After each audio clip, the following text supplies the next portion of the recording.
Good morning and welcome to this specially extended ITV News programme with all the latest developments on the war in Ukraine. Here are the main developments we're waking up to this morning.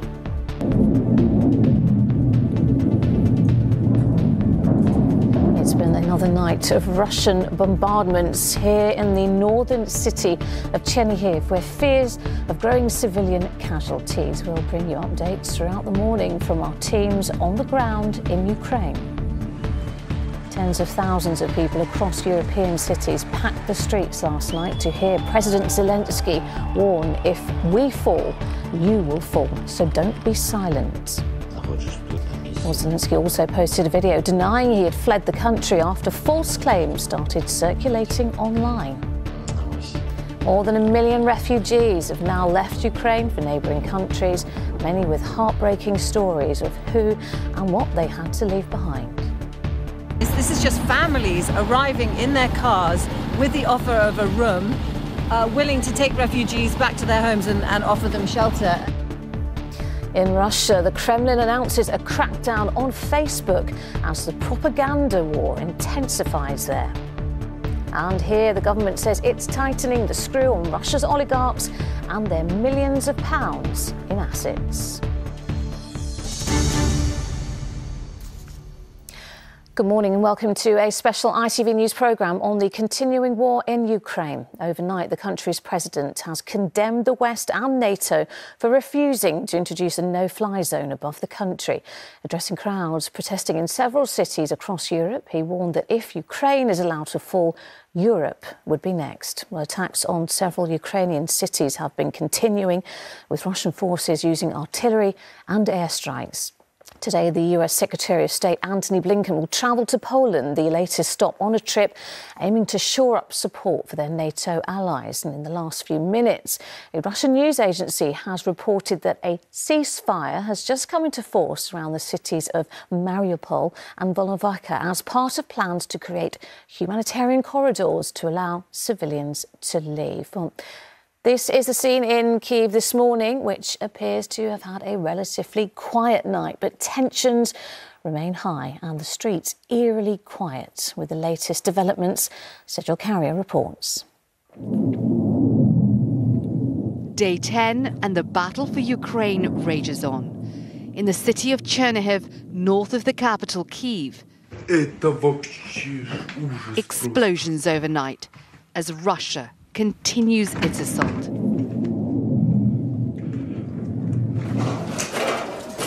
One by one, cities across the country are coming under bombardment. This strike hitting the city of Zhytomyr, west of Kiev. But if President Putin thought he could bomb Ukrainians into submission, he's wrong. These scenes in Georgia, one of many huge rallies across European capitals, addressed by President Zelensky by video. He spoke simultaneously to Prague, Slovakia, Bratislava, Berlin, Frankfurt, to name a few. Last night, the message was, if Ukraine falls, so could you. Overnight, he spoke again, telling his people he's still in Ukraine, despite reports claiming otherwise. Добрый вечер. Every 2 days, a report appears claiming I fled Ukraine, Kiev, the office. You see, I'm here on the spot. And in the face of Russia's invasion, US Secretary of State Antony Blinken started a 6-day trip to Europe, beginning in Brussels. His message to Putin, the West is united, while also giving him this warning. We'll continue to raise the cost for President Putin and all who carry out and enable his war of choice and the devastation that it's causing. We'll continue to strengthen our capacity to defend our collective security and deter further escalation by Russia, including by upholding our Article 5 commitment that an attack on one is an attack on all. NATO is a defensive alliance. We've never sought and will not seek conflict with Russia. But as President Biden has said, we will defend every inch of NATO territory. But there are no signs of Putin backing down. His military assaults go on. A Russian rocket hit this school in Zhytomyr, now reduced to rubble and ruin. For Ukraine, right now, there seems no end in sight to the destruction of its cities or the killing of its people. Sergey, ITV News. Well, let's take a closer look at the situation across Ukraine as the war enters its 10th day. In the north of the country, Ukrainian officials say there has been continued heavy artillery and airstrikes around the cities of Kharkiv and Chernehev. But for now, the Kiev government remains in control. Further south, Russian efforts to take control of the Black Sea coast and cut off Ukraine's access to it continues. Mariupol remains partially under siege, according to Ukraine, though, as I mentioned earlier, the Russian Ministry of Defence has announced a ceasefire there to create a humanitarian corridor, while Ukrainian forces remain in control of Mykolaiv further west, despite the repeated attempts of Russian forces. The major port city of Odessa is also said to have come under repeated attack from Russian ships. As for the capital, Kiev, airstrikes, it appears to have had a quieter night than over previous days, while this morning the 40-mile-long convoy remains stalled to the north of the city. Well, let's get the latest now from our global security editor, Rohit Kachru, who is in Kiev this morning. Rohit, what are you seeing and hearing this morning? Well, luckily, Lucrezia, what we're hearing is actually not very much. It's been a relatively quiet night on this, the day 10 of this Russian assault on this country. We were woken once during the night by a distant bang and a couple of distant rumbles within the last few hours as well, but relatively quiet compared to what we've been hearing over the past few days here in Kyiv. But we know, of course, that 40-mile Russian convoy of vehicles, of armoured vehicles and tanks and troops is still just a few miles away. It appears to have been stalled, and according to Western officials, Russia's plan remains to move it very soon and eventually to encircle this city, the capital, Kyiv. What we're hearing from elsewhere in the country, though, from the Russian news agency TASS, is that within the last few minutes, a ceasefire has opened in the besieged city of Mariupol. A statement there saying that today, on March the 5th, a ceasefire is announced from 10 a.m. Moscow time, so that's just a few minutes ago, and humanitarian corridors are opened for the exit of civilians. And so that is some relief, perhaps, although we've yet to independently verify any impact from that statement ourselves. What we're hearing too from the nuclear power plant that was struck yesterday is that there is still no reports of any increase in radiation levels there too. And overnight, a new message from President Zelensky, who was addressing rumours that were circulating on social media that he'd actually fled the country. Remember, a few days ago, he was offered this route out by the Americans, and he said, you know, I don't need a ride, I need ammunition. Well, he was echoing that message again overnight in this video that he posted on Instagram. But he was going much further. He was criticizing directly NATO and its actions. He said that he criticized what he called NATO's weakness, its decision, its inability to bring in a no-fly zone. And he said, every person who dies from today will die because of you. He said that NATO has created a narrative to avoid direct confrontation. Now, it must be said that most Western governments believe that that would be a significant escalation, even discussing a no-fly zone. But President Zelensky was very clear here, saying that NATO countries cannot pay, in his words, for litres of blood by providing litres of fuel. All right, Rohit in Kiev for the moment. Thank you for the update. We'll speak to you a bit later on in the programme. We're going to speak to our correspondent Robert Moore now. Robert is here with me in the studio. He'll be with me throughout the morning. We'll be speaking to you about various things. You'll also be joining with some of the interviews that we have lined up. But just to let our viewers know that you've reported from Moscow, Europe, most recently Washington, of course. Now, let's talk about this latest clampdown on Russian media. It's now come into force. We're seeing independent TV stations, radio and newspapers closing down, Facebook. How significant is this? I mean, Russia, to put it bluntly, is going dark.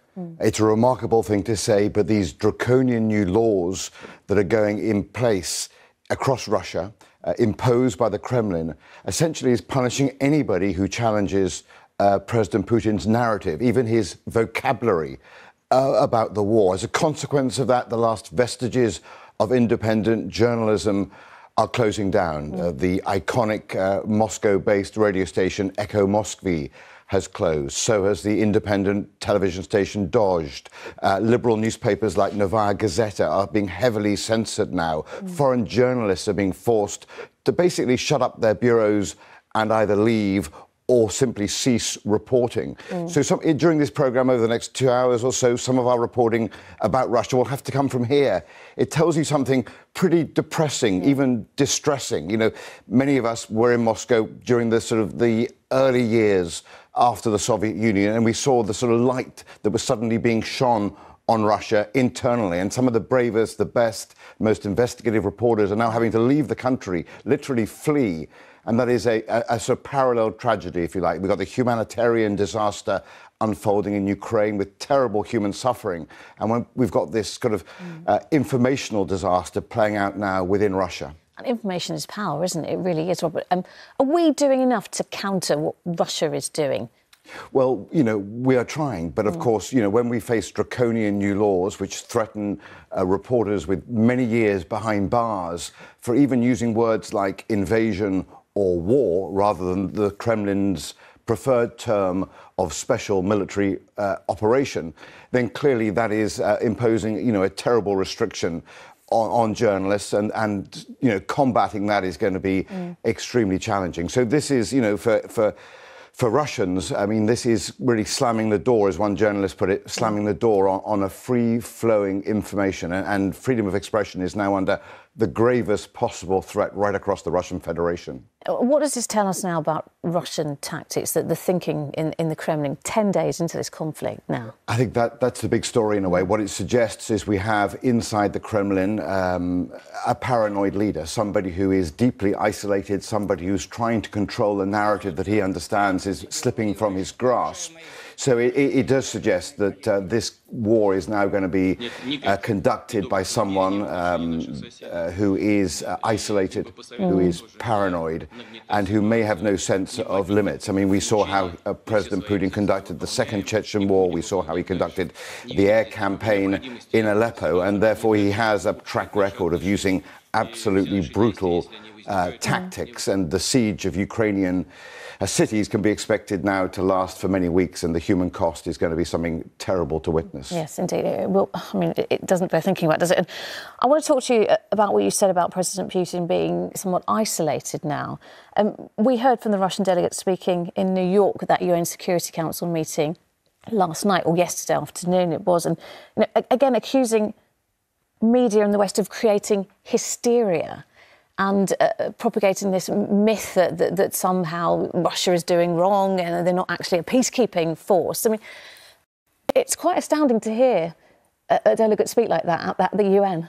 I mean, shocking. When we see what's going on. Shocking. And you know, sophisticated sort of Russian diplomat, Sergey Lavrov, most obviously the Russian foreign minister, suggesting that actually, you know, Russian forces are using only surgical tactics against Ukrainian military targets, suggesting that there is no civilian collateral damage. I mean, you know, these are, you know, absurd, because we have eyewitnesses on the ground, you know, thanks to our reporters and other journalists who are in Ukraine who are witnessing exactly the opposite. So, you know, in Ukraine, we can see, you know, with the eyes of our own reporters exactly what is unfolding. But the danger now is in Russia, we cannot have good visibility anymore. The reporters are leaving, independent journalism is dying. And so the great danger is, although we have some visibility on the human toll in Ukraine, as I say, in Russia, the situation is grim and it's going darker. What can we make of this announcement from Russia that there is to be a ceasefire around the port city of Mariupol in particular, which has been under a constant bombardment, hasn't it, for the last few days? What do we make of that? Yeah, I don't think it's a surprise. I mean, there was always some dialogue going on between the Ukrainians and the Russians about exactly this, about having and creating humanitarian corridors, allowing flows of refugees out.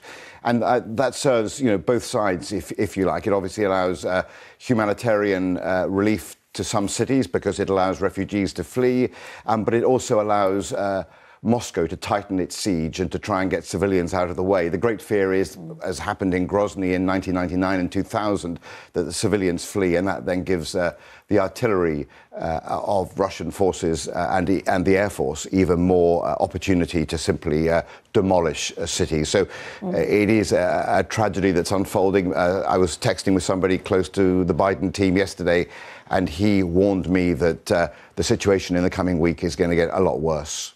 All right, Robert, for the moment, we'll, of course, be speaking to you throughout this special programme. Thank you for the moment. Well, now we're going to going to Kiev. We're going to speak to you, an Ukrainian MP, Lesia Vasilenko. Lesia, if you can hear me, good morning. Thank you so much for being with us this morning. I wonder if I can ask you, first of all, for your reaction to that news of a Russian ceasefire to allow humanitarian efforts in Mariupol. Well, it's very good news. Actually, it's the first morning with good news. I'm just hoping and praying that it will not be another trap laid for Ukrainian civilians by the Russian troops, because we had many of those in the past, and we have learned to be mistrusting of Russian promises. Because when Putin says he wants only peace, he attacks Ukraine. When he says that he is saving Ukrainians, he's actually killing Ukrainians by shooting with missiles on residential blocks of flats. So there are uncertainties about this green corridor, but I hope with all my heart that the people of Volnovakh and Mariupol, the children and the women of Volnovakh and Mariupol, will be able to leave that battlefield.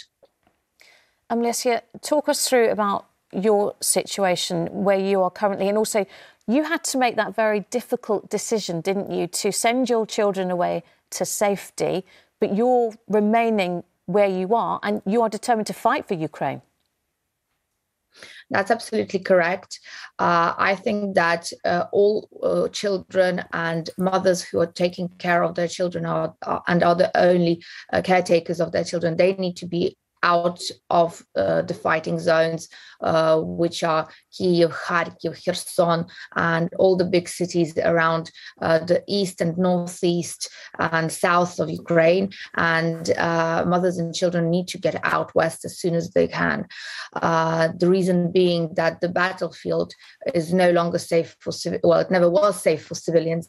But now, when we know that Putin's strategy is actually to target women and children, it becomes even more so dangerous. And it also, pardon for being so blunt, but it also distracts the Ukrainian military from doing their job better. And their job is to defend the whole country from Russia's aggression and to push back the enemy back home, back to their Russia, and out of Ukraine. But when there's the distraction of protecting women and children and all the other civilians, the more of them there are here, the more difficult it is for our military, and they become vulnerable. So I urge everyone who still can to get on those trains, to get into cars and get out of the big cities, which are a battleground at this point in time, because it's just not safe. As for my own situation, I'm a member of parliament and I have sworn an oath to my people.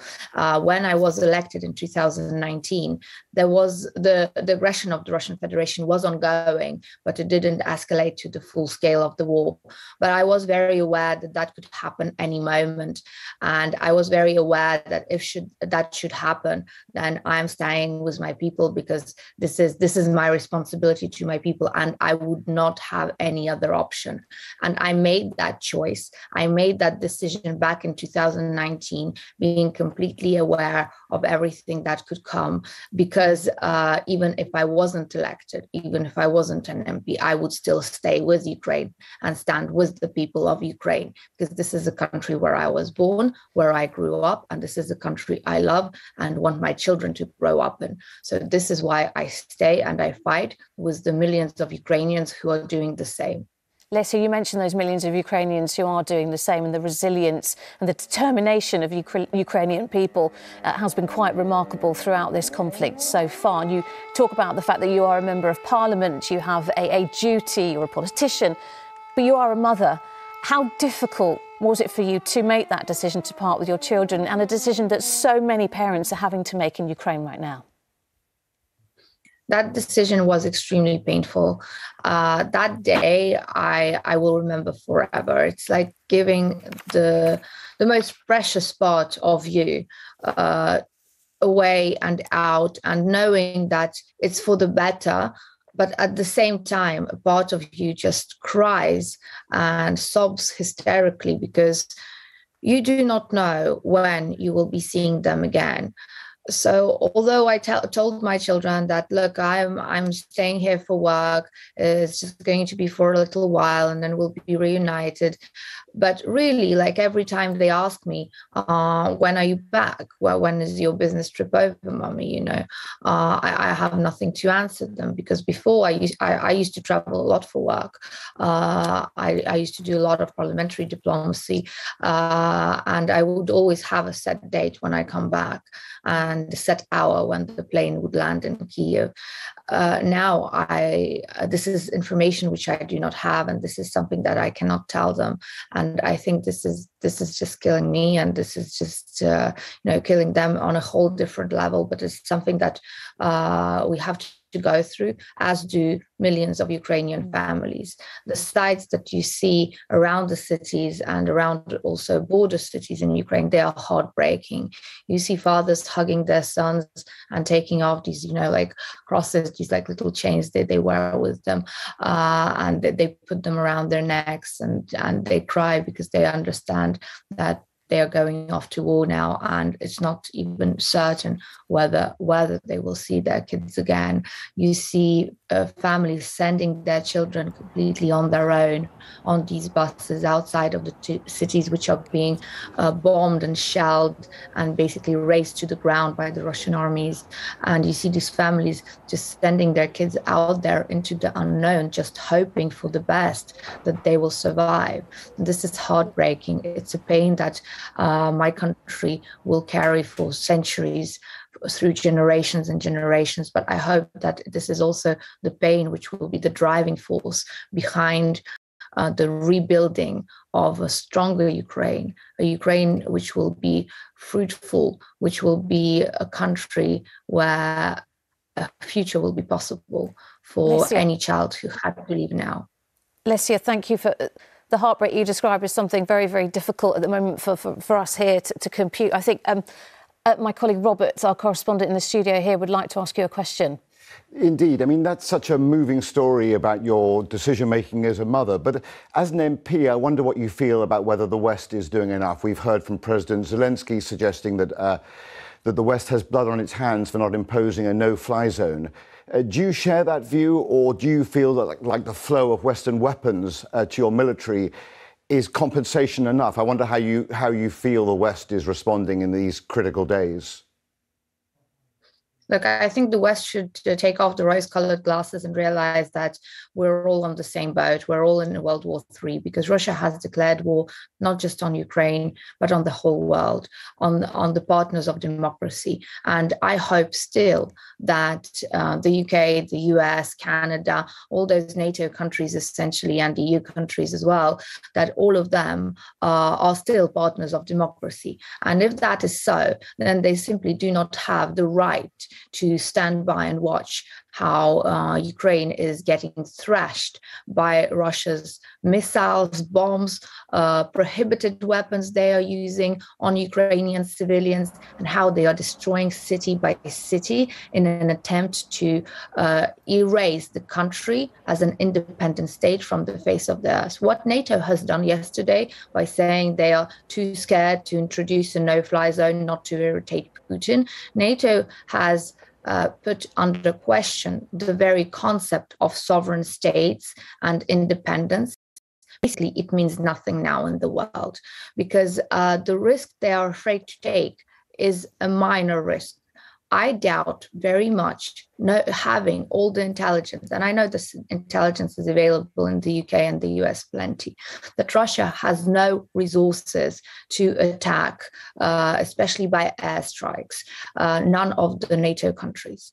They will not spread themselves thin. Their only goal is to erase Ukraine from the face of the earth and to erase a nation of Ukrainians. That is all they are focusing on, and they have no other resources to spare on anything else. So literally, the only risk there is at the moment is actually Putin dropping shells and bombs and missiles on Ukraine, including Ukraine's 5 nuclear power stations, or having control over these power stations. Now, he already holds control over the Chernobyl nuclear power station and the Zaporizhia nuclear power stations.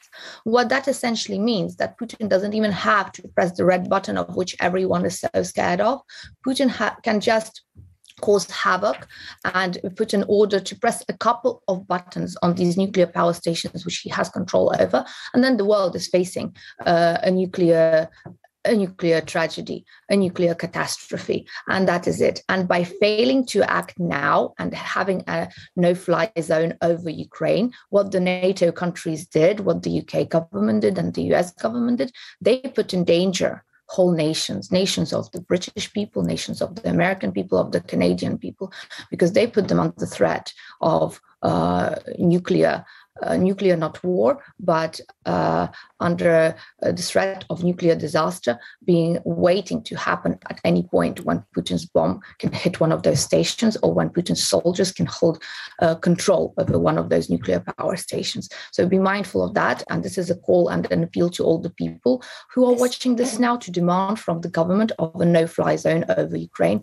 That is way less risky for the defense and security of you and your families than actually having a no-fly zone over Ukraine and stopping Putin having nuclear control over Ukraine. One more question, if I may, with you, Lesia. You talked about NATO. Your President Zelensky has been very critical of NATO's response so far. But I want to get your view on your president, because whatever people's politics, it seems, in Ukraine at the moment, whether they voted for him or not, whether he's an independent, isn't he? But his decision to remain in the country and not to take advantage of offers of safe passage out, he has become this symbol of hope, hasn't he? And he has united the country. You are absolutely right. I mean, I'm an MP from an opposition party. It's called the Holos, and we have been known to be very critical of the president and of his team, especially in parliament. But at this point in time, I could not have wished for a better president for Ukraine.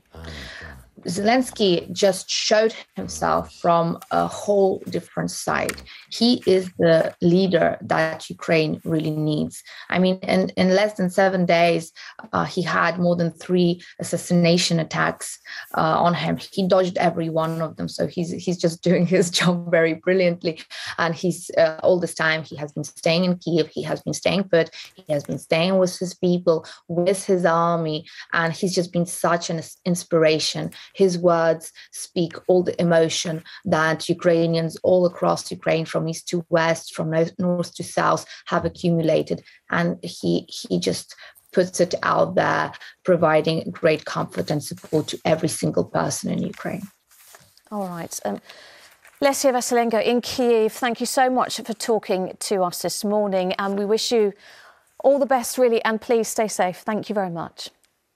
Thank you. It is just about 7:30. A quick look at the latest developments on the Ukraine conflict. This hour, we're hearing from Russian state media that Moscow has announced a temporary ceasefire in the cities of Mariupol and Volnovakha to allow citizens to leave. All these cities have borne the brunt of some of the most intense fighting in Ukraine over recent days. Across Europe last night, tens of thousands of people gathered to hear President Zelensky warn, "If we fall, you will fall," a call to arms for his country. And he's denied claims circulating online that he has fled. Well, more than 1 million Ukrainians have now left their homeland to go to neighbouring countries. And there is a big diplomatic show of unity today, with the US Secretary of State travelling to Poland after meetings yesterday in Brussels. We'll be getting a military view from the retired British Army officer, Major General Patrick Cordingley. Thank you so much for joining us this morning. First question really has to be, what do you make of the latest Russian tactics and in particular this reports of a ceasefire? I think the first thing I'd like to say, having listened to Alicia, one can understand exactly why a no-fly zone would be very, very attractive indeed. If you could actually make certain that Russia hasn't got our superiority, and it hasn't at the moment, as far as I can see, you could actually expect to do something quite well on the ground. And if I could come up with a positive comment, because it's very difficult, you wake up very depressed in the morning, a positive comment is that clearly the Ukrainian tanks are doing rather well. They took a hard lesson in 2014, and they learnt they had to move at night, and they learnt that they had to move very carefully to make certain that they were hidden. But we hear, and it's unconfirmed, they may have destroyed over 100 Russian tanks, and they're doing well. And that is, I think, when you hear about this column coming down from the north, that's actually very encouraging news. So I just put this positive slant, if you like, for a moment on what's going on. Of course, the tragedy is that without being able to knock the Russian Air Force out of the air, and without being able to stop these artillery bits coming in, the cities are going to go on being bombarded, however effective the tanks are being against the Russian tanks, and they are being very effective. Brigadier Cordingley, it's Robert Moore here in the studio. You and I obviously know each other reasonably well because I was embedded with your forces during the liberation of Kuwait, and I haven't seen you for some years. But I wondered, because what I witnessed with your armour back then was how effective it was in desert conditions. I wonder how you feel as an armoured officer, how the Russians are conducting their invasion of Ukraine. I mean, do you share the American view that the Russians are underperforming and are increasingly in a military quagmire? Robert, I think it's absolutely right to say they're not being that clever, as far as I can see, with their tank forces. We hear a lot of comments about how the ground is boggy and they don't want to go off roads. I find that difficult to believe. But the Russians are better at defense than they are at attack, and they seem to be moving in not a particularly sensible way to do pincer movement around these cities with massive artillery bombardments. And I don't think their tank tactics seem to be that effective at the moment.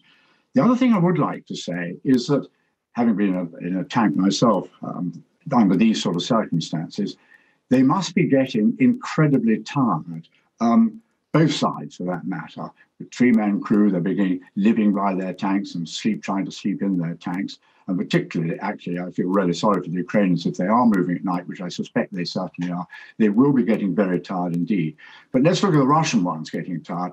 When you get tired, you make mistakes, and then you do something really stupid, which might lead them into an ambush or whatever. So I just want to, I'm coming back, Robert, to try to put a bit of a positive spin somewhere in this awful situation, that actually the Ukrainians are doing extremely well with their tank forces.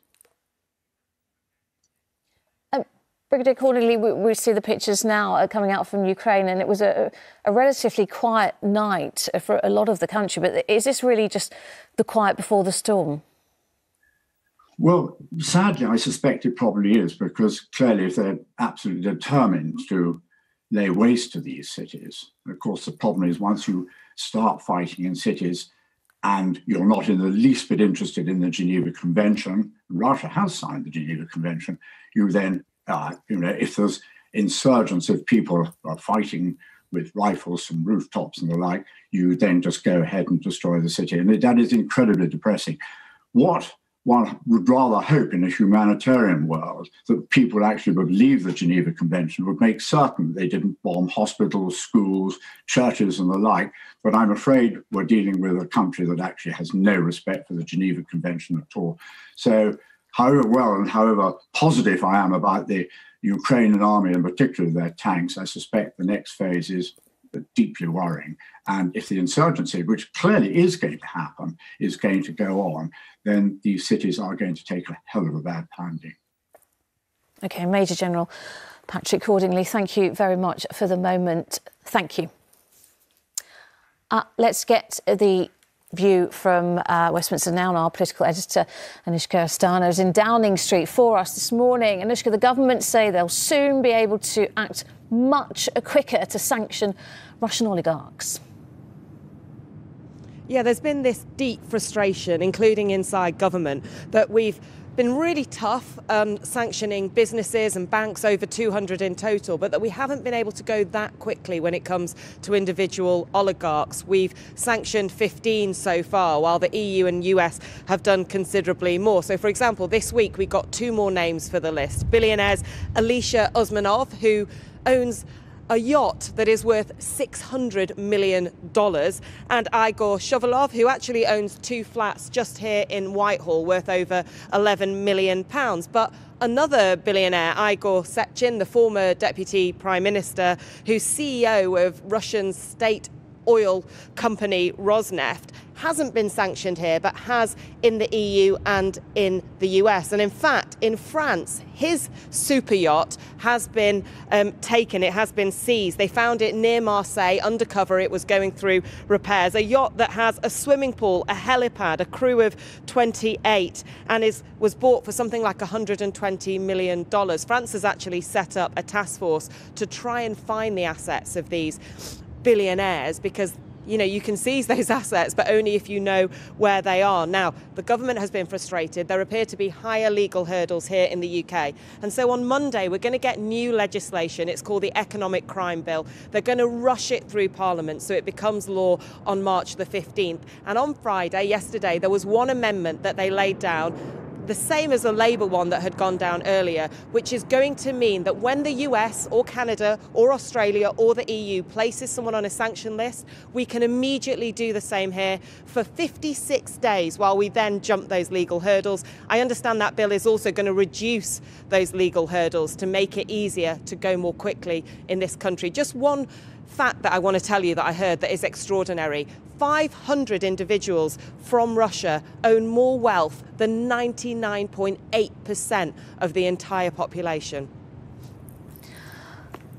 That is quite astounding, Anushka. I want to just ask you, and we heard from our MP who is still in Kiev, Alessia Vasilenko, echoing those calls from President Zelensky to NATO, why not have this no-fly zone over Ukraine, but Western countries still very much resisting those calls? Yeah, and continuing to do so. There was a meeting of NATO foreign ministers yesterday in Brussels. Our Foreign Secretary Elizabeth Truss went there, and very, very clear message. They will stand by Article 5. That means that there is collective defence for NATO members, but Ukraine is not a member of NATO, and so they are not willing to talk about a no-fly zone there. I've heard that frustration myself from people in Ukraine. I spoke to a leader of a civil society group the other day saying our skies are not protected. If you're not going to do a no-fly zone, can you send us anti-aircraft missiles? When I've asked people here about that, they say they have sent a lot of military equipment to Ukraine, including anti-tank missiles, and they are open to looking at other things, but clearly there is a desperation there. The focus, however, here remains on economic sanctions, and that was certainly the message yesterday when Elizabeth Truss went to Brussels. She also met with her G7 counterparts and her EU counterparts, and they are talking about ratcheting up economic sanctions, but clearly frustration because those economic sanctions are not at the moment stopping what we're seeing in Ukraine. All right, Anushka Astana and Downing Street for that political overview. For the moment, thank you very much. We're going to go now to the US and our Washington correspondent Emma Murphy, who is standing by in Washington. Emma, another big diplomatic push from the US in Europe this weekend. Yes, indeed. Secretary of State Antony Blinken is doing a 6-day trip around Europe. He will be visiting many of the Baltic nations to just try and shore up the feeling of support for them and also continue to work on that alliance that he's been building with NATO and the EU to try and offer a united front when it comes to facing Russia. He will be continuing to offer that view of democracy over autocracy and also speaking with Baltic nations about the kind of things that they need to feel protected, the kind of support they need in order to support those Ukrainians who are crossing the border and coming to them in order to try and seek some level of sanctuary. But he is aware, as he's doing these trips around Europe, that actually there is a need to address many of the criticisms that are coming from President Zelensky. The West seems to be utterly sure-footed in their belief that this idea of a no-fly zone is something that the Ukrainians are the only ones who want. But he will need to keep on building the narrative about why that is not necessary, because these are very powerful speeches that we're hearing from President Zelensky, and they will resonate with people who hear somebody saying, why can't you protect us from the skies? Now, the US's argument on that is, as we've heard so many times, that this would risk World War III, that you couldn't have American jets flying under the auspices of NATO taking down Russian ones without really serious consequence. But that is a message that they keep wanting to reiterate, as well as the fact that they are sending in more and more weapons to Ukraine. 14 flights arrived on the border yesterday with lethal defensive weapons. This was what not President Blinken, I'm promoting him there. This is what Secretary of State Blinken had to say just yesterday. NATO's a defensive alliance. We've never sought and will not seek conflict with Russia. But as President Biden has said, we will defend every inch of NATO territory. No one should doubt America's readiness or our resolve. At the same time, we'll keep open the door to dialogue and diplomacy, while making clear to the Kremlin that unless it changes course, it will continue down the road of increasing isolation and economic pain. And of course, they are continuing to look at the sanctions. They're continuing to discuss it as a bloc, as EU nations, the UK and the United States. But there will be some concern about how much further they can go with sanctions alone, whether or not there has to be some questions now asked more seriously about the reliance on Russian oil and the amount of money that is being spent. We're still spending around $700 million a day paying that money to Russia in order to have fuel across Europe, America and and the UK. So that is a really big issue that I think as the sanctions discussion goes on, as the refusal to even discuss really a no-fly zone goes on, will have to be addressed, because that is a huge amount of money, a huge amount of capital still going into the Russian coffers, and potentially that would be something that could start to see a real impact in Russia and maybe settle the Ukrainians a little bit if that money could be stemmed somehow. But of course, keeping the power supply on in Europe, in America, in the UK is really dominant in the minds of politicians in all of those countries. And so there will be a very, very big problem for them as they try and assess where they would get the equivalent amounts of fuel to be able to keep the lights burning whilst also putting a further penalty on Russia. All right, Emma in Washington, those serious questions there, but also those diplomatic efforts which will continue into the weekend. Thank you very much for the moment. Let's go now to Romilly Weeks, who is in Lviv in western Ukraine, now a city many people are transiting through, and they are escaping, Romilly, from the fighting elsewhere. What can you tell us? That's right, because I'm in Lviv Arena, which in happier times is a football stadium. It was built to host the Euros in 2012, but now it is home to between 500 and 600 people who've been displaced from other areas like Kiev and Kharkiv, where there are much heavier fighting. And you can see there are lots of young children here. There are areas for them to play. There are mattresses laid out so the exhausted families who arrive here can get some sleep. And it is actually quite comforting seeing the children run around and play, because amongst the adults, I can tell you, there is a great deal of exhaustion, a great deal of tears. I'll just walk around here so I can show you exactly how everything is working here.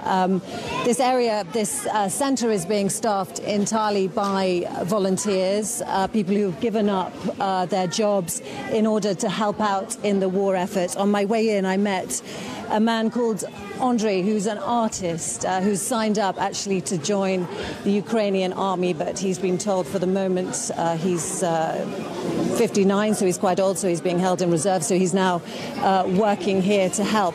People are brought here, they're registered in this area over here, and people try to find out where they want to go to and whether they can be matched with local families here who could offer them a place to stay. Some of them are deciding to stay here, others are deciding to take a train, often on to Poland. And you can see behind me there's a cafe, also staffed by volunteers. Local families are making food and bringing it in here. And I was talking to the lady who runs this centre, who says that is working very well at the moment, but there will come a time when people run out of food and can't afford to do that anymore and need to feed their families as a priority.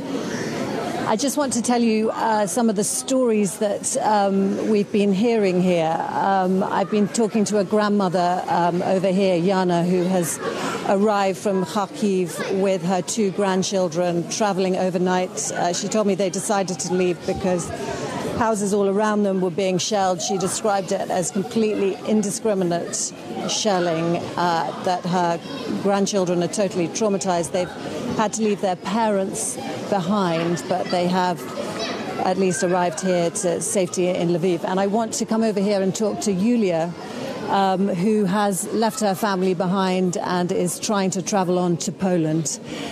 Yulia, thank you for talking to us. Can you just tell me sort of what made you decide to leave, where you've come from, and what your journey has been like? Okay, I come from Kiev, Ukraine. This decision wasn't really mine. It was my parents' decision, as they are very worried about the situation happening in Ukraine. And they wanted me to go abroad, so to say, to save my life. But honestly, I think about it in a way that I can save them some food and some water in case there's a shortage if I leave, and I can help them from abroad. This decision is not easy to make because I still worry about them every single hour, and we don't know what can happen next. And I also feel like I'm a traitor because my entire family is there and I'm here alone. And I didn't even have a chance to say goodbye to any of my relatives. So hard for you. And do you have an idea of where you're going or what you're going to do? Hopefully I can go to Poland because I have my company's office there. Maybe they can help me with employment. And hopefully I can stay there for some time until the situation here is more or less peaceful. Hopefully it can be in the shortest time possible. And Yulia, what are your emotions when you see what's happening to your country? It's just pain. Your heart is torn apart because I think every single person in Ukraine feels as much Ukrainian as they can be. And your country is torn apart. And you can't just ignore it, or you can't just leave and pretend nothing is happening, because it's a part of your life, it's a part of your heart, and it's not there anymore. Very, very difficult for you to leave. Exactly. Well, that is Yulia's story, and there are many stories like this. Everybody here has an extraordinary and a very difficult tale to tell. I was also speaking to Irina, who's over here, who's come with her 3 children and her husband. She doesn't want to leave the country because her husband has to stay, but she has no idea where she's going to go, what she's going to do, how she's going to live. The future, she told me, is just chaos. Lviv at that refugee centre. Thank you very much, and giving us a sense there of the devastating humanitarian cost of this conflict. And the war is dividing families right across Ukraine. Last week, some of you may remember, we spoke to Elena, who is in a makeshift bunker in her apartment basement in Kiev with her 3 young children. Her husband is helping to defend their country, and Elena is with us now. Elena, thank you so much for talking to us. We only spoke to you a few days ago. That was on Tuesday, I believe. How are you doing now, all 4 of you? Hello. So we are still here, and this decision was not easy for us too. Yesterday, my husband told me that it was the last chance to leave, and he asked me to leave. He was going to be in a little panic all of a sudden because Russians started shelling the suburbs of Kiev, and he said that this is the Russian tactics. If they cannot take the city, they will level it to the ground. So it's very dangerous to stay here. But I told him that basically it was dangerous from the very beginning, and we know what's going on. So we decided to stay. We're here because, yes, Russians want us to leave. You know, they just want people to leave and just to come here and to say that this is theirs, that this belongs to them, and we just cannot make it. And I still hope that NATO, the international community, will impose here the no-fly zone, and they will prevent this shelling of Kiev, heavy bombardment of Kiev. I hope it will not happen the same like in Kharkiv. When the Putin troops couldn't take Kharkiv, they just leveled Kharkiv to the ground, just destroyed it. So I really hope that it will not happen to us here in the capital of Ukraine. And for this, we're in a no-fly zone. Elena, you made that decision to stay with your children there in your bunker, and for the moment, NATO is not imposing a no-fly zone. We know that's not happening yet, and you talk about your worries, having seen what has happened to Kharkiv. How afraid are you? What goes through your mind? I'm very much afraid. I'm very much afraid. I know how big is the risk. I'm risking with everything I have. But nevertheless, this girl in Lviv who was telling you that she is feeling herself as a traitor, she is feeling the guilt. At least I'm not feeling the guilt. Yes, at least I feel strong because I am standing on my land and truth is behind me. And I have trust, I have belief, and I have hope being here. And I do everything I can to stop these awful things happening, this nightmare. And if each of us does the same, it will help. Each of us, I mean, not only Ukrainians, but, the powerful presidents of the other countries, if they are brave, and strong, like our family, all together, we will stop Putin. Elena, my colleague Robert is here in the studio with me. He wants to ask you a question, if he may. Elena, it's a heartbreaking story that we're hearing from you. And it strikes me that you're extraordinarily vulnerable there in a bunker in Kyiv. Are you struggling to get food and supplies? Are you worried about the next stage, which could be a Russian siege, and therefore you may lose water, heating, and have really great difficulty getting access to food? Of course, I'm worried. It would be strange if I wasn't, right? So far, we have everything needed. Yes, so far we have water and food, and people help each other. We have volunteers, like everybody who stayed in Kiev became volunteers to help each other. And we have a very strong spirit, and people will not let each other die as much as possible. We'll help each other. We'll see how it goes. I mean, if the situation gets really serious, like siege of how it happened of Leningrad or Stalingrad in the Second World War. I mean, I hope that like the world powers will intervene finally and will not let people just die here because Putin decided that he wants this piece of the land, that, you know, this will add enough of courage to the other countries. Maybe, you know, they will see that economical sanctions are great, but not enough. Maybe they will see that ammunitions are great, but for example, I cannot take an anti-tank missile into my hand. And if I cannot hit the airplane flying above my shelter. I mean, hope, yeah, and the spirit is our main force here. But we need no-fly zone, you know, to use it. Olena, my final question has to be, you know, we see you here, you're in this bunker, you have no idea what is going to come tomorrow, really, but you are surrounded by your family. How much comfort do you take from that, at least? A lot. You know, I've read that in the Second World War, when Britain was bombarded by Nazi, those children who were evacuated but were separated from children, they suffered more than children who stayed under bombardment but with the parents. So I'm trying to be, you know, like a shelter for my kids. And basically they give a lot of psychological relief to me and to the other people in the shelter. You know, children are something so innocent and that give you strength, yes, and give you hope and give you the reason to fight. You know, when my husband knows that we are here, you know, he will be fighting like a lion, not to let them come. But he can do nothing with the airplanes. That's the problem. Olena, thank you so much for talking to us this morning. Please do take care and stay safe as well. Thank you.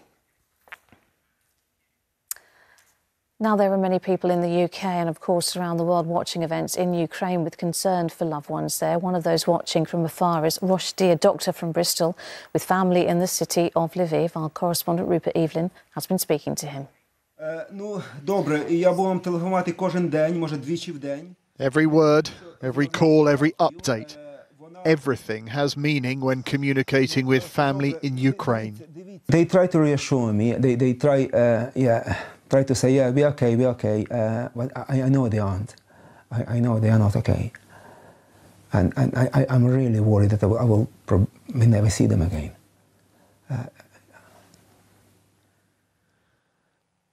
His parents have decided to stay. His father in his 70s is working on the defence of his town in central Ukraine. He's a grandparent with a rifle leant up against the wall. People like my father will never leave. They will stay and fight till the end. And Ukraine has a big population, and I'm afraid that carries on. You know, more and more cities will be destroyed, and then Ukraine will be in ruins. Rosti is an A&E doctor. The front line of an NHS hospital is, of course, a world away from the front line in Ukraine. He can't help but wonder whether he should take his clinical skills there. I'm torn apart. Part of me wants to go to Ukraine and help and leave, do whatever I can. I've got my family here as well, and then I have to look after them. If I go to Ukraine, I don't know if I come back or when. Привіт.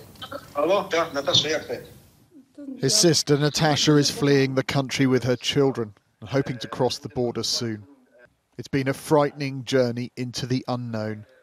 Little in the way of food, all their belongings in a single suitcase, and a desperate wait for a train has taken its toll on everyone. Absolutely shocked.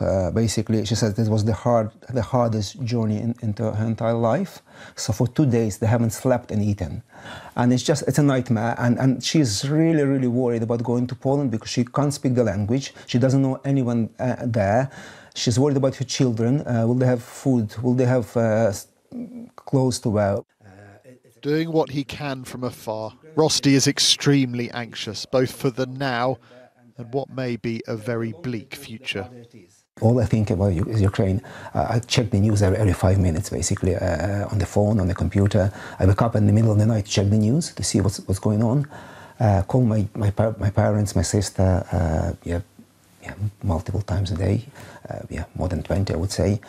But when I think about this, it's not nearly as an impact as it has on them, basically. And then I'm far away, I'm in safety, but they aren't. I don't know. It's hard. It's hard even for people who aren't in Ukraine.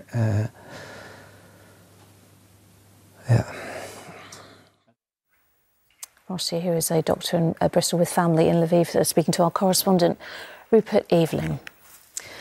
Well, charities here in the UK launched an appeal this week to support the people of Ukraine.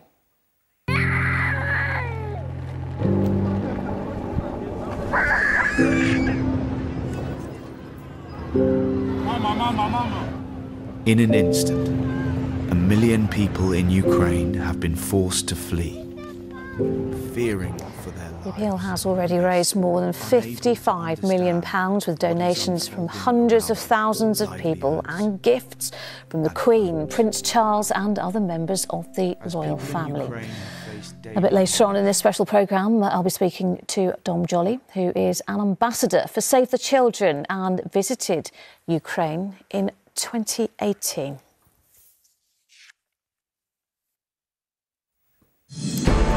It is 8 o'clock and you are watching a special ITV News programme on the war in Ukraine, the latest developments so far this morning. A temporary ceasefire has been in place for an hour now in the cities of Mariupol and Volnovakha to allow citizens to leave. The mayor of Mariupol says the evacuation of civilians will soon begin. Across Europe last night, tens of thousands of people gathered to hear President Zelensky warn, "If we fall, you will fall," a call to arms for his country. He released a video denying claims circulating online that he had fled Kiev. But more than 1 million Ukrainians have now fled their homeland to neighbouring countries.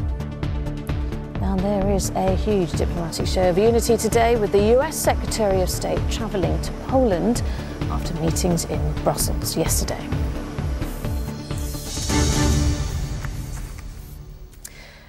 Good morning. Well, as we've been hearing, Russian state media is reporting that a ceasefire around the city of Mariupol has come into force. The mayor of the city says the evacuation of some people there may begin in the next few hours, but elsewhere the attacks are continuing, in particular around the town of Chernehev. Sergey has the latest. Day 10 and the battle for Ukraine rages on. In the city of Chernehev, north of the capital, Kiev. Explosions overnight as Russia continues its assault.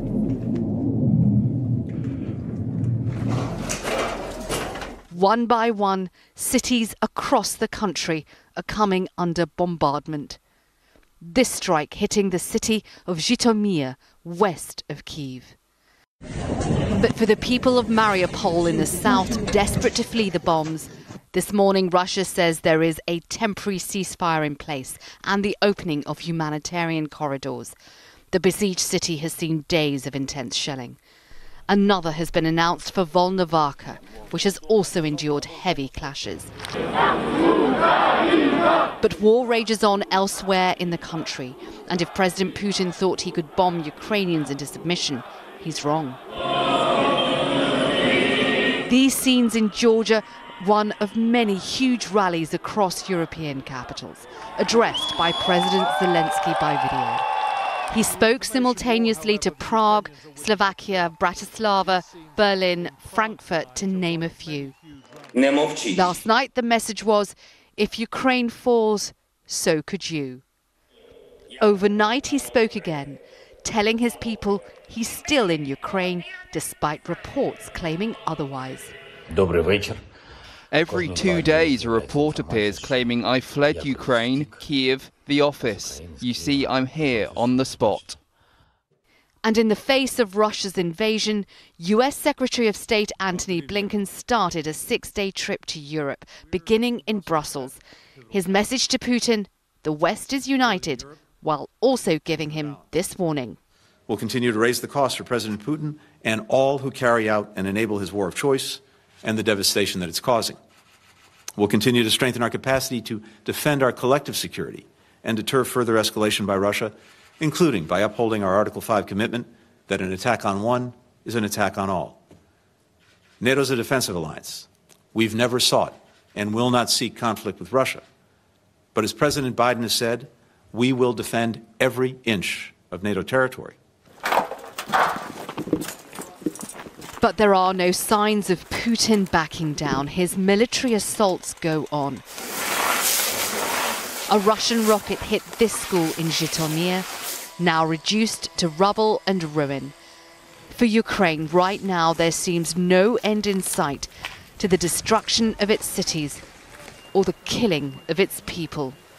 Sergey, ITV News. Well, this morning we have been hearing, according to Russian media, news of a ceasefire which has come into force in the last hour or so. Let's speak now to Sergey Orlov, who is Deputy Mayor of Mariupol. Mr. Orlov, thank you so much for joining me this morning. We're hearing now that civilians will be able to leave there in the next few hours. Can you give us any confirmation of that? Good morning. I can confirm that this morning we received information about ceasefire that was established between Ukrainian and Russian side. So all the night we had bombing from Russian airplanes, but after this information we can confirm that ceasefire started. We monitoring will we have some incidents or not, but in general the ceasefire is started. So as a city council we started our program of evacuation of our citizens. We established several points from which the evacuation will be possible, and organizing at the moment its process. And Sergey, at the moment, how many people are we talking about? How long will it take to get them out? We received information that ceasefire will be settled up to date. So during up to 17 o'clock or something like this. So we have prepared some buses to evacuate to Zaporizhia. We received information about road, and this road is we know this road, so from Mariupol to Zaporizhia, and we started to evacuate citizens. We have about 50 buses. It's big buses, it's communal buses, which will go from Mariupol to Zaporizhia. And also we received information that evacuation on private cars is also possible with some pictures of Red Cross or something like this. So we give this information to citizens. But the hardness of situation is that in Mariupol we don't have electricity, water and cellular phone heating for days. That's why it's quite it's not so simple to collect people and to give them information. And also they do not have fuel for their private cars. So we are organizing this process at the moment. Mr. Deputy Mayor, it's Robert Moore here, a correspondent in the studio. I wonder if this ceasefire is a source of hope for you that it could be potentially extended, or do you worry that it could lead to the exact opposite? Actually, it could mean the evacuation of civilians in order for the Russians to use even more brutal tactics against the besieged city of Mariupol. I would tell that we made some analysis, and we think that about 200,000 citizens will be ready to evacuate to Ukrainian controlled territory. I don't know, will we have some citizens who wants to evacuate to Russia, but I think it's not a lot of people if it will be possible.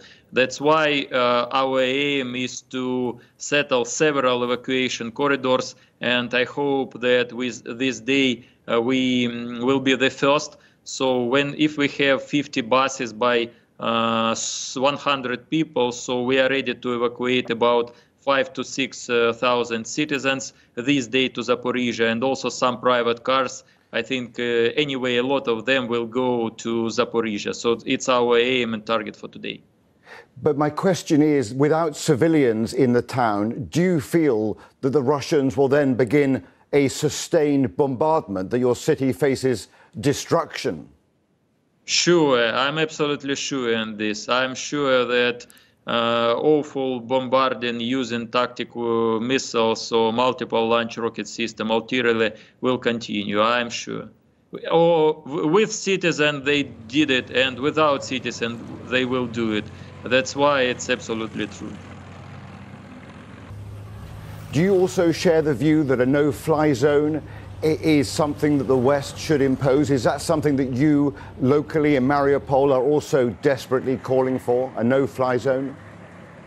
Yeah, we also claim our partners and to kindly ask to set up this no-flight zone, because I do not want to comment war and military component of our war with Russia, but I see that we have awful bombing from air, and we know if on the earth Ukrainian army has successes competing with the Russian army and defending city.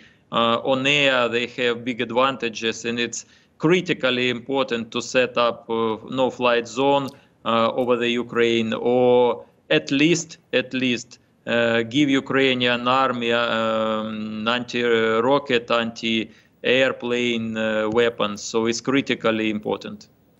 And there is this hope now, the ceasefire and a way out for the people there. But Mariupol's been under a sustained heavy attack for days now. What do you know of the damage that has already been caused, the destruction to the city? The damages are awful because they do not find any special target. It was total bombing of the city with all kinds of weapons that Putin has. So it was airplane bombing, artillery, tactic rockets, multiple launch rocket system, everything. He bombs school, kindergartens, hospitals, and it was for 9 days. So it's over 200 hours of defending the city with total destruction of the city. And what can you tell us? I want to share also, I want to also share information that it was, his target also was to make humanitarian crisis and genocide, because the concrete aims were our electricity infrastructure, our water supply, our heating system. So it was the target of bombing and airplane bombing. And the mayor, in fact, overnight saying that you've run out of food, essentially, there, haven't you, as well? Once again, please. The mayor saying that you have run out of food there now. Yes, yes. It's a pretty dire situation. Deputy Mayor Mariupol, Sergey Orlov, thank you so much for talking to me this morning. We wish you safe passage as well. Thank you. Robert, let's just talk to you. Everyone that we're speaking to in Ukraine calling for this no-fly zone, but they're not getting it yet. I think one of the really sort of compelling themes to come out of the programme today is how everybody in Ukraine is now calling for this no-fly zone. You know, we've had that from families hiding in basements. We've had it from the deputy mayor of a besieged city, from an MP who opposes Zelensky, but who nevertheless is calling for NATO action. And the other point is this call is only going to increase over the coming days as the Russian bombardment develops and the tactics become even more brutal. But the absolutely key point to understand is this no-fly zone is not going to happen. And if you understand, you know, the imposition of a zone like that, then you understand, you know, why NATO, the NATO alliance, cannot bring that into place, because it would involve the destruction of Russian airfields to make the air zone safe. It would involve taking out surface-to-air missiles. It would involve dogfights with Russian aircraft in the skies over Ukraine. In other words, it would involve the very action that for decades NATO has been trying to avoid at all costs, namely a direct military conflict between Russia and NATO. And if one NATO army or air force gets involved, all 30 NATO members become involved under Article 5. So it would lead to a serious contagion way beyond the borders of Ukraine, as the NATO Secretary General put it.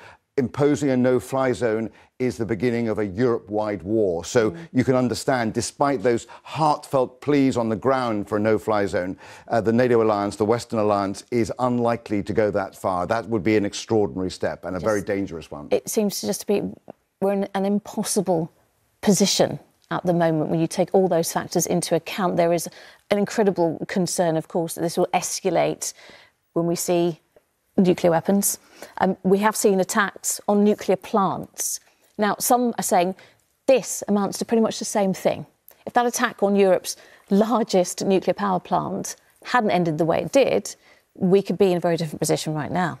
Of course, I mean, one of the distinguishing parts of Ukraine is it's got a huge civil nuclear program. So suddenly, we've got a major war playing out in a country with many nuclear power stations. It's not true to say that there's other things that the Western alliance can't do. There are other domains. There's cyber warfare that undoubtedly, in my view, Western nations are beginning to engage in now to try and slow down the Russian military advance. In addition, perhaps the most significant military step of all is that we know from reporting overnight from the New York Times, many hundreds of Javelin anti-tank missiles and Stinger anti-aircraft missiles are now flowing in to Ukraine to bolster the defences of the Ukrainian military. So in a way, this has become, if you like, a proxy war. We're not going to be imposing a no-fly zone, but we are pushing in significant amount of military materiel. Inventories from the US Army are being emptied and moved to Poland and then into Ukraine. So, NATO has a dog in this fight, if you like. It's pushing in weapons. It won't be prepared to impose, in my view, a no-fly zone. The risk of escalation is vast if that step was taken. But instead, we're fighting essentially a proxy war in which NATO members are pushing in weapons to try and help Ukrainian defences. We mentioned earlier this huge diplomatic effort that is coming from the US. We've got the US Secretary of State heading to Poland this weekend. Are we running out of diplomatic options, though? When we hear France's President Macron had a very long conversation with President Putin over the phone and came away from that saying, well, basically, worse is to come. He wants all of Ukraine. Where are we diplomatically? What more can we do? Well, the diplomatic efforts aren't really, in terms of having a dialogue with Moscow. What the diplomatic efforts are all about is making sure that the NATO alliance and the European Union stays solid, that there's unity from the Western side. That is the absolute focus of the diplomatic effort at the moment. In terms of a dialogue with Moscow, that's always going to be a possibility. And we've seen in Mariupol, just as we heard a few moments ago, that there will be kind of local ceasefires to allow humanitarian relief to go in, humanitarian corridors for civilians to be evacuated. So that's the sort of local diplomacy that will happen. But in terms of substantial sort of diplomatic efforts between Kiev and Moscow, between NATO and the Kremlin, I think that looks, vanishingly small as a prospect in the coming days, simply because it's clear that Vladimir Putin's military strategy at the moment is increasingly brutal. It's about conquest. It's about trying to lay siege to Ukrainian cities. So while that goes on, the prospect of a diplomatic effort that brings about a sustained ceasefire, I mean, that's very remote at this point, I'm sad to say. All right, Robert, for the moment, thank you. One of the things that we've been hearing from this morning, of course, those trying to get relatives out of Ukraine to the UK. And we've been hearing how complicated the system has been. One man who lives here has been trying to get his partner's mother to the UK. I'm pleased to say Edgar Dubrovsky joins me now from Bucharest in Romania. Edgar, what is the latest on your attempt to get the necessary paperwork to make this happen for you? So, thank you. So this has been day 6, I guess. Finally, the form appeared, as I mentioned on the news yesterday, magically. We filled it in, and unfortunately, the guys at the visa center in Bucharest were amazing, I have to say. There's about 50 to 60 families now trying to figure out and fill the correct forms. Informed us that we might get it in the next 24 hours or 48. They have no idea, unfortunately, because obviously it's weekend. So we're sort of stuck a little bit not knowing, do we book tickets or do we move to maybe slightly more Western, because it still feels a bit dangerous because we're only something like 300 miles away from the war zone. So yeah, that's where we at. It's been day 5 of trying to figure out paying for some Airbnb, staying at this beautiful flat of friend of a friend. That's where we're at. Edgar, I just want to get a bit of background here. Just explain to us right now, because you are in Romania, but you're trying to get your partner's mother to the UK, and she fled Odessa. Just give me a bit of background there. Yeah, so my partner is British national. I just want to stress this. She has a British passport. So her mom lived in Odessa only a week ago, had a hairdressing salon and a beautiful sea view flat. The war kicked off and it turned into absolute hell, and it was clear she has to flee. She fled to Moldova by, again, friends of a friend's car. That took over 31 hours to actually get into Moldova. The last 6 of these hours was on foot, and she's 60-year-old, and it's +2 degrees at night. She hasn't slept all of those 31 because she was also driving parts of it, helping the driver. Crossed Moldova, was met by amazing volunteers there, slept overnight in Chisinau, which is the capital of Moldova. And then next morning, they drove her to the border of Romania, where we flew in a day before, rented a car, drove, and met her there finally to the relief, because, it was just hell for all of us not knowing where she is sometimes. And reception is really bad around Ukraine and Mariupol and Moldova. Well, relief for you, finally, Edgar. We're hearing so many stories like yours and your mother-in-law's. It must have been so frustrating for you to have to go through all that and still waiting for the necessary paperwork. Do you feel that you've been let down by the UK government? I think it's two things, Obviously, they're very thankful. First of all, my partner, who's born Ukrainian but got British citizenship. That's amazing. And we're obviously thankful for that. The trick is promising that the borders are open, and there's been press statements, there's been press releases from Home Office that, yes, everyone can come in who has Ukrainian mother, daughter, brother. That's not the fact. It's just not the fact. When you promise that while bombs are still falling and there's humanitarian crisis at the borders, there's elderly people on foot for ages trying to cross. Obviously, it's really hard health-wise. That's a really dangerous thing to say, because they assume it's open and then they have nowhere to go. They're really stressed. A lot of them don't know English that well. I'm really lucky to know English. But there's a lot of kind of paperwork to go through. There's a 30 questions questionnaire, and you have to call a number, which I want to stress is a paid number. The 24-hour one is a paid phone number you have to call to UK from a local mobile phone, which is insanity, I think. And they don't speak Ukrainian or Russian on that line, unfortunately. So for a lot of guys, it's everyone helping everyone speaking English on the phone and being in that queue of visas. I think they have to up the game a little bit if they actually want to help and not just score political points. Maybe employ a couple of people speaking Russian and Ukrainian so they can help on that phone. Because the woman was literally crying in the office yesterday, in the visa office, begging us to speak to that woman on the phone because she could not understand what she was asking. So there is this kind of grand scheme of gesture, which is really nice. But I think in reality they have to immerse themselves into this scenario where someone is looking for a printer 200 miles from a war zone 50 minutes before the office shuts. That's the realities. Having not slept for 31 hours. So maybe they can sort of over weekend and somewhere in London by the 10 Downing Street, immerse themselves in that and see how they do well or not. Parts of it is insane, I think, but the grand scheme is good. Edgar, everything you mentioned there, the fact that it's a paid telephone number, it's only in English, and you are most certainly not the only family to have struggled with such a system. Do you think that it would have discouraged others from trying to reach the UK, though?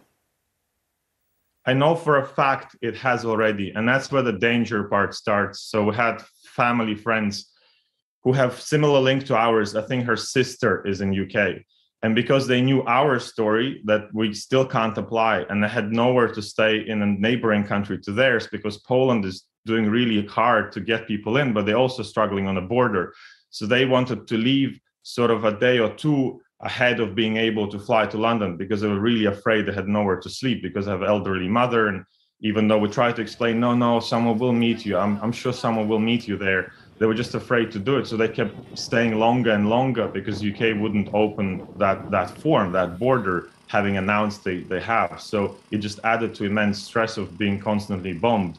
And in realities of it, they're sort of losing hope there, because some cities are sieged really badly. And yes, there's some promise of humanitarian corridors, but only 2, as you have reported, have opened. But there's also cities of Kherson where still shelling is going on and people just can't escape, or parts of Kiev. So the realities of it is, like I say, scheme is good, but they have to immerse themselves in how do people actually get that little paper to fly in and go. All right, well, Edgar Dubrovsky, we wish you the best. Thank you so much for talking to us this morning. Appreciate it. Thank you. Thank you. Well, let's go to our deputy political editor, Anushka Rastana, who's in Downing Street for us all morning. Anushka, we're just hearing there from Edgar, this issue about visas for Ukrainians is causing real problems on the ground. I mean, could our government be doing more? Well, there has been real frustration here about the speed at which we've moved on this. We had a situation where Ireland straight away, for example, just dropped visa requirements for Ukrainians so that they could come there for 3 years. And it feels like we have moved very slowly, to the frustration, by the way, of many Conservative MPs. I've even spoken to ministers who wish that the Home Office had moved more quickly on this. Day one, we were told, you know, that immediate family members, and that was a very small group, could come, and that could be 100,000 people for 12 months. Then the next day they said extended family members, and they talked about 200,000 people. We weren't quite sure where those figures came from. And, you know, even that scheme, they're talking about 6,000 applications by the end of March. Priti Patel, the Home Secretary, did go to Poland yesterday and talked about this. And she's also talked about a separate route, a humanitarian route, where people without links to the UK could come here, but it hasn't been set up yet. And as you've just been hearing there from the stories on the ground, it is very hard for people who want to come here. And yet we see those images, for example, in Germany, of families meeting up and trying to take Ukrainians to safety. And there are people here who want to do the same. One Conservative MP said to me yesterday they would like to open up their house and take a Ukrainian family, and there isn't a way to easily do that. So there is frustration, although MPs say to me they are glad to hear that there is going to be this other humanitarian route that would allow people without family links to get here.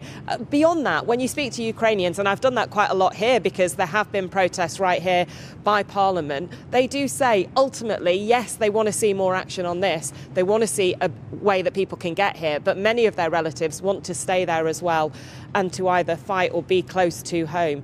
But yes, there is a lot of pressure and a desire within the Conservative Party and beyond for the Home Secretary to move more quickly on this. Pressure from within the party and beyond as well. And the reality is that a lot of backbench MPs will be hearing more and more stories like the one we just heard from Edgar from their constituents. Yeah, absolutely. That they'll be hearing them, they'll be seeing the pictures on TV. They're having the same conversations that all of us are having. They're watching on in shock and horror, and there wants to be a kind of humanitarian response to this. It was, you know, very clear when the government said that they would reduce visa restrictions for family members for 12 months, that they would very quickly have to extend that. MPs were saying they would have to extend that, and that's exactly what Priti Patel did yesterday. It's now been extended to 3 years. That everybody wants a humanitarian response to this and to be able to help in any way that they can. It's Robert here in the studio. Is there any sense of discomfort about double standards, that we're treating Ukrainian refugees differently than how we have treated Syrian and perhaps Afghan refugees fleeing those war zones? Is there a sense of discomfort at all in government circles? It was certainly something that was raised when there was a briefing on this issue yesterday. And, you know, the position of the government is that with the schemes that will allow people to come here, that Ukrainians will not be able to, you know, jump ahead of Afghans who are waiting to come here. But as we know, there is a real backlog in Afghans trying to come here. I mean, I've been speaking to a family in Istanbul who actually worked for the British government through a security agency in Afghanistan and should be able to come here as part of a scheme and has simply not heard back from the government. I've actually just very recently been in eastern Turkey and met Afghan refugees who are still fleeing and who should not be forgotten about and who are taking treacherous journeys to try to get here. It is clearly the case that there has been a different response to this, whether it's the fact that it's in Europe, whether it's the images on, you know, of the war taking place in that way. There is this sense that that there's been a bigger demand for a response. But it was very clear yesterday that that demand remains there for certainly Afghans who should be able to come here through schemes that have been set up, and that those schemes must go ahead as well. Anushka at Downing Street for the moment. Thank you. We're going to speak again now to the former British Army officer, Major General Patrick Cordingley. Thank you so much for being with us this morning. Let's talk to, first of all, this news of a ceasefire and a humanitarian corridor. Would this be part of tactics to clear civilians before attacking again? Well, I suppose you could say it's a cynical move, and one fears it is a cynical move because they intend to go into those cities and actually destroy them because there are going to be insurgents in there. So there is just a glimmer of hope about humanitarian thoughts, kindness here, I suppose, but it's just, I'm afraid it's not going to change what's going to happen eventually. And we're seeing an attempt by Russia to take control of the Black Sea coast. What is that aiming to achieve? Well, just at the moment, not a lot of equipment has come in that way. But of course, you've got to remember that in Crimea, there was probably quite a lot of equipment sitting there anyway. And you look to see what's going to happen in Odessa. And therefore, you get a sort of pincer movement going on where they can come up now from, well, if they get to Odessa, they can come up from the south, the other side of the great river that divides the country. And that is very worrying when they've got a complete grip of those ports in the south. All right, Major General Patrick Cordingley, thank you very much for the moment. It is just after 8:30. A quick look at the latest developments on the Ukraine conflict. The Deputy Mayor of the besieged city of Mariupol has confirmed to our programme this morning that the evacuation of citizens has started. There is a temporary ceasefire in place this morning there and in Volnovakha. Till we started our program of evacuation of our citizens, we established several points from which the evacuation will be possible. Across Europe last night, tens of thousands of people gathered to hear President Zelensky warn, if we fall, you will fall, a call to arms for his country. He released this video denying claims circulating online that he had fled Kiev. Meanwhile, more than 1.2 million Ukrainians have now left their homeland to go to neighbouring countries. And there is a big diplomatic show of unity today, with the US Secretary of State travelling to Poland after meetings yesterday in Brussels. Let's take a closer look at the situation now across Ukraine. In the north of the country, Ukrainian officials say there has been continued heavy artillery and airstrikes around the cities of Kharkiv and Chernehev. But that, for now, the Kiev government remains in control. Further south, Russian efforts to take control of the Black Sea coast and cut off Ukraine's access to it continues. Mariupol remains partially under siege, according to Ukraine, though, as we've been reporting this morning, the Russian Ministry of Defence has announced a ceasefire there to create a humanitarian corridor. Well, Ukrainian forces remain in control in Mykolaiv, further west, despite the repeated attempts of Russian forces. The major port city of Odessa is also said to have come under repeated attack from Russian ships. I think now we're going to join Sergey Stakovsky, who is a former Ukrainian tennis player and is now fighting in Ukraine. Sergey, thank you so much for talking to me this morning. First of all, just tell us why you made that decision. I believe you were on holiday with your wife and your children when the conflict began, when the invasion began. What prompted you to make the decision to go to Ukraine and to fight? I'm going to answer that question, but I have a question of my own. Why you call it a conflict? It's a war. It's not a conflict. And you have to name the things as they are. When somebody's bombarding civil cities, it's not a conflict. It's a war. It's a war zone.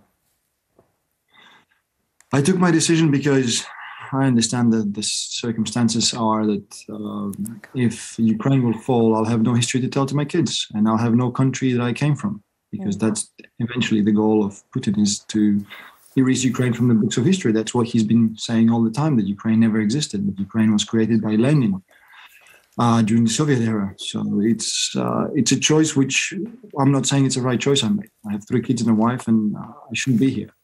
But none of the choices I would make would be right for me. You're right, it is a war. We have been describing it as so. You talk about your wife and children. How difficult, just try to explain to us just how difficult that decision was for you to leave them. It's a decision I wish none of the parent would ever have to make. Because it's not the right decision in any way.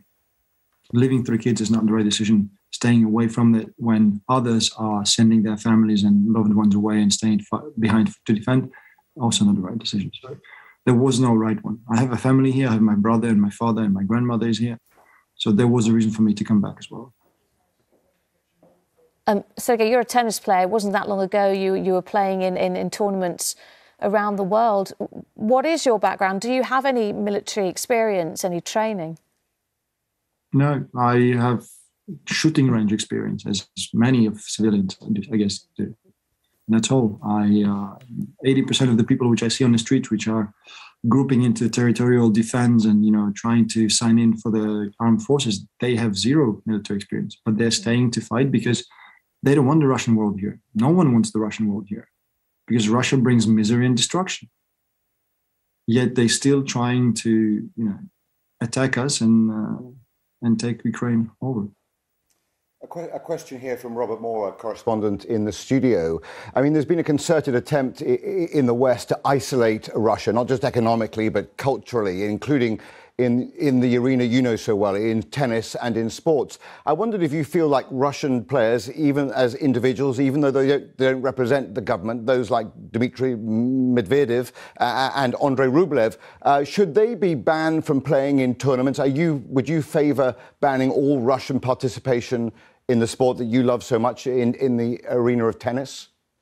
I would not extend it to tennis. Tennis is a very individual sport, and these guys, they deserve to be where they are. They didn't have support of the government. They live abroad.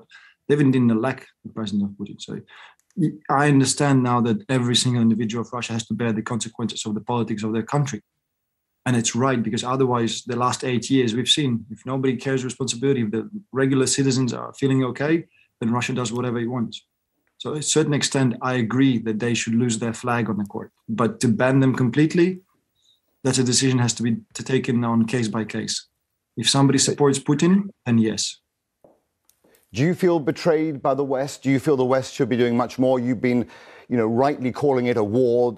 And I wonder if you feel like not only a no-fly zone, but would you actually be calling for NATO direct military intervention, even if there are catastrophic consequences from that for the West? Well, the catastrophic consequences are now. When you have Russian troops shelling nuclear plants, isn't that catastrophic enough? I just don't understand what you mean by catastrophic. I mean, if somebody threatens the world with a nuclear weapon while attacking another country, what do you think, he's not going to use it at all? I mean, for me, it's pretty obvious. We have an incredible support from the world. I've received thousands of messages across the world from different countries in support of Ukraine. The politicians are taking a different stance. Yes, they aid Ukraine, but not to the extent we need it. If the world wants us to be able to stop Russia, because that's basically what they want us to be the buffer. Because if Russia is going to take over Ukraine, there'll be no buffer for Europe. Russia is going to be standing on the borders of European countries. And then, who knows, maybe they remember the 68. And they say, well, the Czechoslovakia, Hungary, Romania, Poland, they were all under our wing. So we want to reestablish that. And then they're going to threaten with nuclear weapon. And then again, the NATO is going to say, well, let's leave these countries, they've been under Russia historically, and we're going to be safe. But this all just repeating from the 1939, when Hitler did the same thing, threatening the others by taking other countries. Sergey, I want to come back to you on that point when I ask you about whether you had any military experience or training. You said you didn't. What can you tell us more about others who are with you? Are they in a similar position? And if so, you know, what are your tactics? What have you been told to expect if that Russian convoy just outside of Kiev do come into the city, into that very centre? What will happen then? What will you do? Well, we have some basic training that shows how everything works. Recently, I've have a short course on end-law systems, which thank you for sending them. They're working really well, apparently. Even when you don't know how to shoot, they still shoot tanks. And these things, I mean, we just told what to do. Where's our line of defense? Where the different units stand? And that's what we do. We don't, we cooperate with the military, but we are more or less the last stand which stands inside the city. And I'm pretty sure when Russia comes into the city, unless they bombard and destroy all of the Kiev, they have no chance of taking it. Okay, Sergey Stakovsky, thank you very much for talking to us this morning. Thank you. Thanks. Well, we're going to return. We were just in Kiev, but Kiev now, to our global security editor, Rohit Kachru, who is on the ground in the city. Rohit, we see it appears to be very quiet there at the moment. Yeah, I mean, a relatively quiet night, Lucrezia, but let me explain what relatively quiet means relative to the fairly consistent bombardments that we'd heard during previous nights. We're in the middle of the city centre here. We are, there's a monastery, a church behind us, the Ministry of Foreign Affairs in that direction. Some of the main shopping area is in this direction. This is what I can show you. Behind the camera is what I can't show you. We've been asked not to film around a dozen or so troops who are manning a checkpoint, which I can see to my left. There's a couple of vehicles. One appears to be a television news crew. There's another unmarked vehicle that I'm seeing now. They're checking for people's credentials. They're stopping absolutely everyone that's coming through. In this direction, I can see a roadblock which is being manned by half a dozen or so other troops who are stopping every vehicle on this sort of main thoroughfare that's going into the centre of the city. The curfew has just ended, but everyone who wants to come past that point has to go through this sort of strict check. And obviously, as we've been seeing over the past few days, one of the real concerns is this threat of so-called Russian saboteurs coming in. The threat Ukrainians have identified as being these sort of undercover units who might be coming into the city ahead of this 40-mile convoy, which is a few miles in that direction, which includes hundreds of vehicles, of armoured vehicles, of tanks, perhaps thousands of troops. And according to some Western intelligence officials, it seems to have pretty much stalled. You know, we don't really know why, but the suspicion is that their intention remains to encircle this city, to surround it. And that's why we have such a sort of high military presence of Ukrainian forces here. You can see these coaches here. They belong to the Ukrainian army.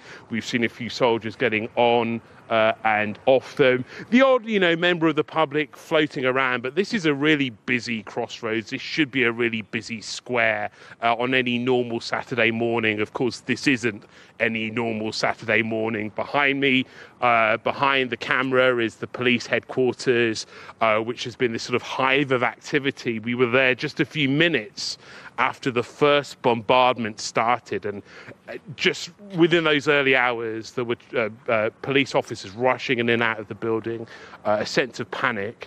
I must say that I wouldn't describe anything I'm seeing here today as panicked, but certainly there's a sort of, I guess you could say, ominous feeling about what the next few hours, the next few days might present. There's another vehicle coming by now, which we can't show you, which is being stopped. Once again, this sort of familiar check with credentials being searched, paperwork, passports, the same sort of thing that we've been having actually as we've tried to move around the city. And this morning again, the odd air raid siren. We haven't heard one for about an hour and a half or so. The odd distant rumble, again, not for the last couple of hours. and really people are becoming fairly used to it. It's not something anymore that sends people racing at breakneck speed into the air raid, into the underground bunkers. But yeah, I mean, this is a pretty constant situation. This is the sort of sight that we can see right around the city. You can see an Uber coming around here, a sort of marked vehicle, and again, this driver here and his passenger being stopped, facing the same check, this sort of familiar check that we see absolutely everywhere around the city. And, you know, this is sort of normal life here, but it has been a fairly quiet night. People are watching what's been happening elsewhere, and some people heartened perhaps by events in Mariupol and elsewhere, where we've heard about this sort of short-term ceasefire to allow this humanitarian corridor to get in and out of the city. When people look at places like Mariupol here, though, I think they probably wonder whether what they're seeing there is perhaps what we are going to see in the next few days in this city. All right, Rohit, in Kiev, as you say, eerily quiet there and ominous. Thank you. We're going to rejoin with our correspondent Romilly Weeks, who is in Lviv with people who are escaping the fighting in the east of Ukraine. Romilly, what are you seeing and what stories are you hearing? Well, Lucrezia, Lviv in the west is a city that has been untouched by war in terms of bombardment, but touched in every other way. And this is what I mean. This is a football stadium, the Lviv Arena, which was built to host the Euros in 2012. It is now hosting 500 to 600 people who've been displaced from other areas. You can see children here playing behind me. There are young babies here. There are people trying to sleep, people who've been traveling every night, all through the night, next to their bags, which they packed in a matter of minutes, trying to pack up a whole life into a set of suitcases. I just want to show you what's going on in the centre here. It is being staffed by volunteers. There is a massive civil resistance effort going on in Lviv, with people giving up their jobs, offering to volunteer, joining the army, staffing centres like this. And I just want to share a few stories with you, with people who have been forced to move from other areas, like Raisa, Oksana and Victor, who are joining here, who have travelled overnight from Kiev. Raisa, can you just explain to me how you made the decision to move and how difficult that was? It was very difficult. We were staying in our flat, sometimes getting out into the shelter, yes. But we had a lot of air raid sirens, and during the night we didn't go to the shelter, we just stayed in our bathroom, put a lot of pillows, cushions, blankets, yes, and we were staying there. But to tell the truth, my friends living abroad pushed me just to do that. You see, because every day, even not a few times per day, they were writing, asking where are you, how are you, and so on. So they pushed us to go here, and we are going to Ivano-Frankivsk, to one of my friend's flats. You see, she has got it there, she invited, and so we had the train to Lviv, we boarded the train to Lviv, and now we are going to move to Ivano-Frankivsk. I'm not going to flee the country. So first of all, because I feel happy here, having a job, having everything. You see, loving my country, but and I'm not going to do that. We are having this period of so-called holidays till the 13th of March, and I hope we will return to our classes, because the first 2 days when the bombardments started. And you're going to continue teaching. We were working. We were working online for some already period of time due to Omicron, COVID. You see, we were working online, and then we proceeded when this started. And some of my students couldn't even were a little bit indignant. For example, those who went from the halls of residence to Kharkiv, one of the girls sent me a message. How can you imagine me doing this without books and exercise books? You see, they are and I felt a little bit. Of course, I felt worried, anxious about their whole health. We were staying, and with my colleagues, we are trying to stay in touch, phoning each other, messaging, because we are teamwork. Can I just get you to sum up? What are your emotions about what's happening to your country and what it's like leaving your home and your city and your friends and everything you love?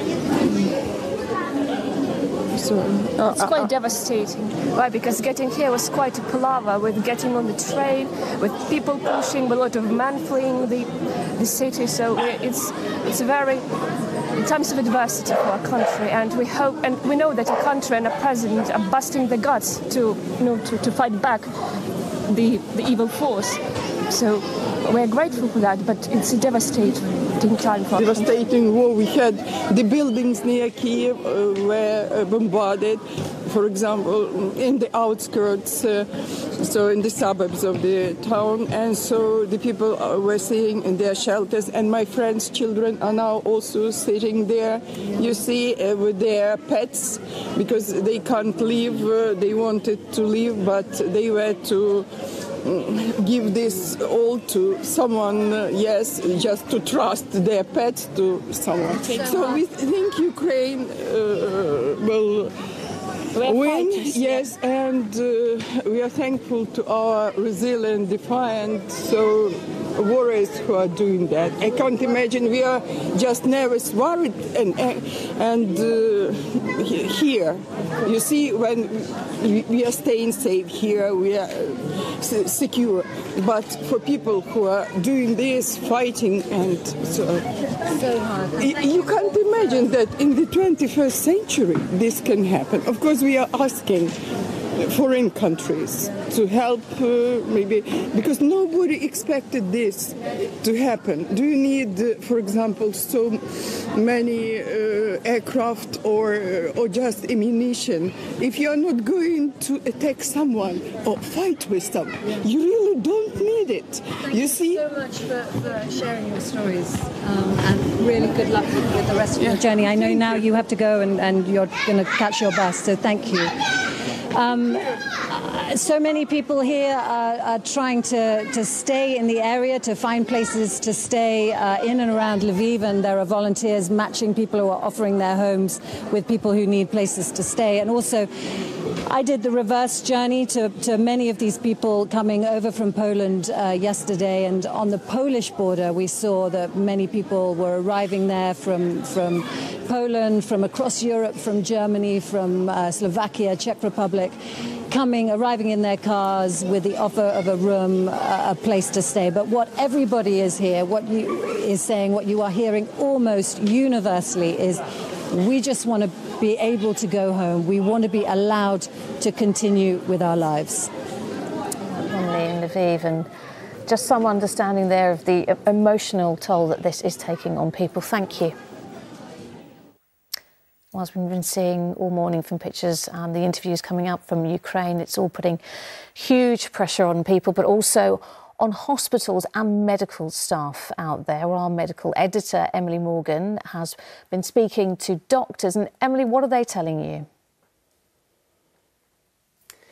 Well, I've been in contact with a number of doctors, either by email or by phone, on the ground in Ukraine, and I think they are facing a myriad of issues at the moment out there. I think the three main issues they're facing is quite clearly the sheer volume of patients, also the safety of those patients and the safety of the doctors and nurses trying to treat them, but also this really worrying dwindling of supplies of medication and medical equipment. Now, I've been speaking to a surgeon who works at a hospital in Kiev. He says they are now only treating the war wounded and doing urgent operations. The usual work in the hospital has quite simply had to stop. I've also been speaking to a doctor in the UK who has many colleagues in Ukraine who say that their main concerns are simply that they don't have the experience or the training in dealing with mass casualties, in dealing with casualties who are injured to the extent that they are. Now, that is a real problem and a real concern for them.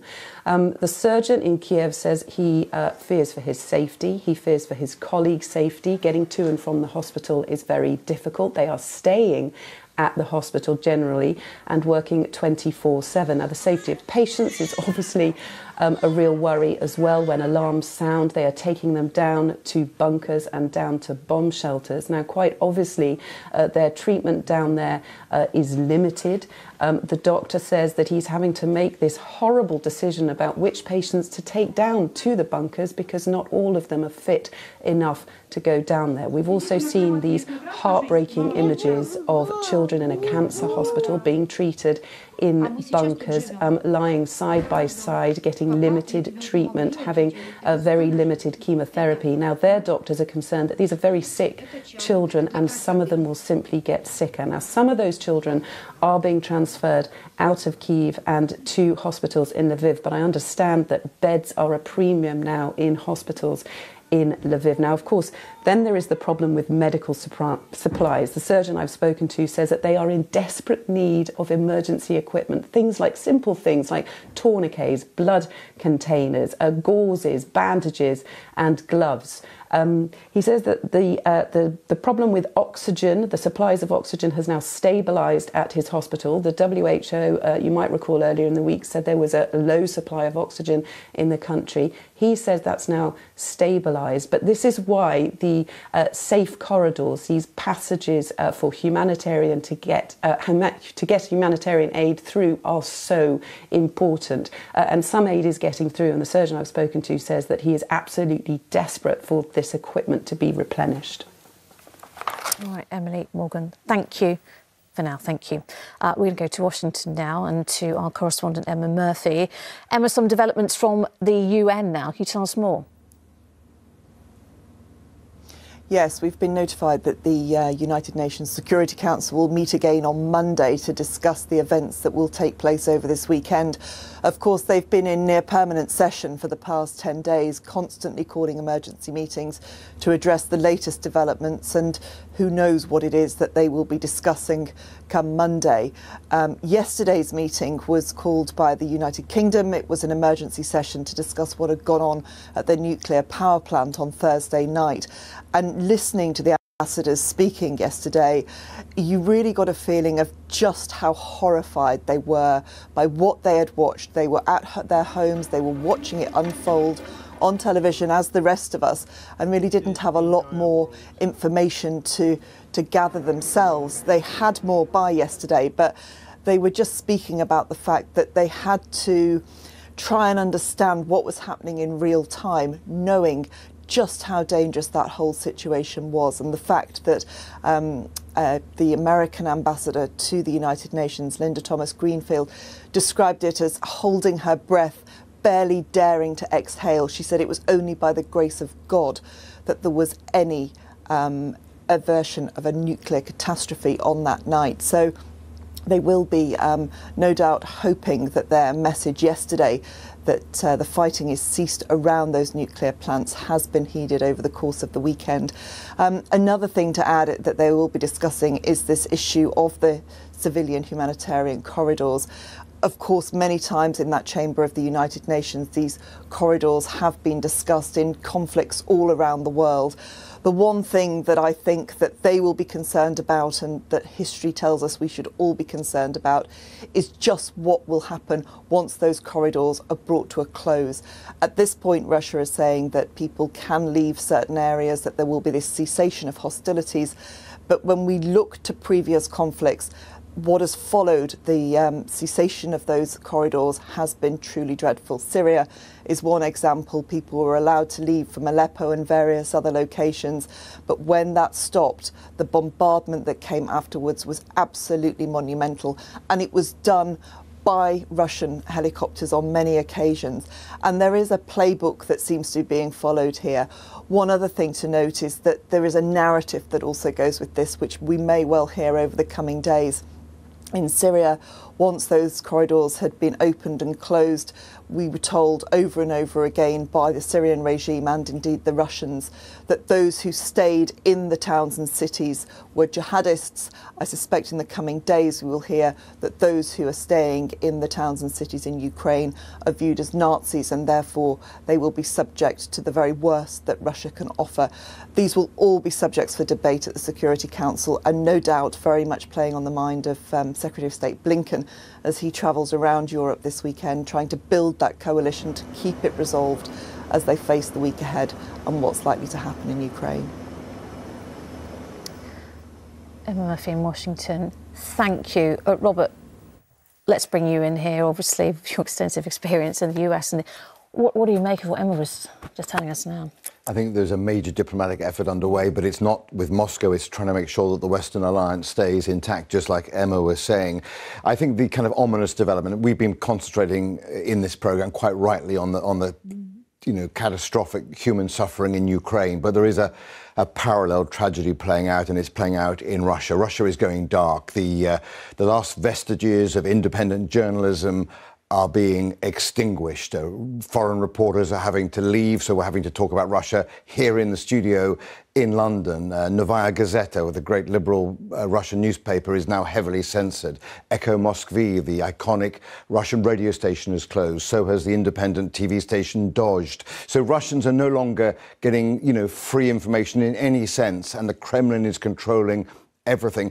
I don't think it's an exaggeration to say this morning that Russia is moving from an authoritarian regime to a totalitarian one. It's going back to the darkest days of practices that we saw, in previous eras. It's a tragedy for Russia that is playing out all the hopes that we saw 20, 30 years ago of a sort of Western-orientated, forward-looking, open, pluralistic Russia. Those hopes are dying in front of our eyes this weekend as these new draconian laws come in that will punish severely any narrative from the media that conflicts with the information being given by Vladimir Putin. So this is a really dark day, not just for Ukraine, but also for Russia, because, information is power, and Russians are now being deprived of this. They're not going to get any independent journalism. There's the freedom of expression, the freedom to protest. Everything now is being extinguished, and so this is the parallel tragedy. It's one war, it's two tragedies. Robert, for the moment, thank you. It is 9 o'clock and you're watching a special ITV News programme on the war in Ukraine. The latest developments so far this morning. The Deputy Mayor of the besieged city of Mariupol has confirmed to this programme that the evacuation of citizens is starting. There is a temporary ceasefire in place this morning there and in Volnovakha. Till we started our program of evacuation of our citizens, we established several points from which the evacuation will be possible. Across Europe last night, tens of thousands of people gathered to hear President Zelensky warn, "If we fall, you will fall," a call to arms for his country. He released this video denying claims circulating online that he had fled Kiev. Meanwhile, more than 1.2 million Ukrainians have now left their homeland to neighbouring countries. And there is a big diplomatic show of unity today with the US Secretary of State travelling to Poland after meetings yesterday in Brussels. Well, throughout this morning, we have heard a great deal about the plight of people in Ukraine, and in particular, those trying to get out of the country. Well, joining me now is Treasury Minister John Glenn. We're going to get to that in just a moment, but First of all, and thank you for joining us this morning, but what is the latest position of the government on sanctions against Russia? Well, we've already done quite a lot. We've been working closely with our allies. It's important that we do things in a joined-up fashion. So we've been working with our friends in the EU and the US on sanctions that have been hitting banks, hitting the whole of the infrastructure of Putin's regime. So you've seen that reflected in the drop in the value of the ruble. We've worked with the Bank of England to pioneer measures to stop the Russian central bank propping up the economy using their foreign currency reserves. And what we're doing on Monday is bringing forward legislation, emergency legislation, essentially, to help expedite some of the legal challenges in actually dealing with the Putin's cronies, those individuals who are on our list that we need to actually move forward with and to actually get them sanctioned. That's where we are. We're going to get to where we could be. But I want to first get your reaction to that Russian ceasefire that we've been hearing about in the last few hours. Well, obviously, we welcome that. That's a positive step, certainly to deal with some of the humanitarian crises that are unfolding. But we can't avoid the overall situation that faces the people of Ukraine from Putin's aggression. It is a dire situation with many cities apparently circled, with a lot of increasingly indiscriminate military activity targeting civilians.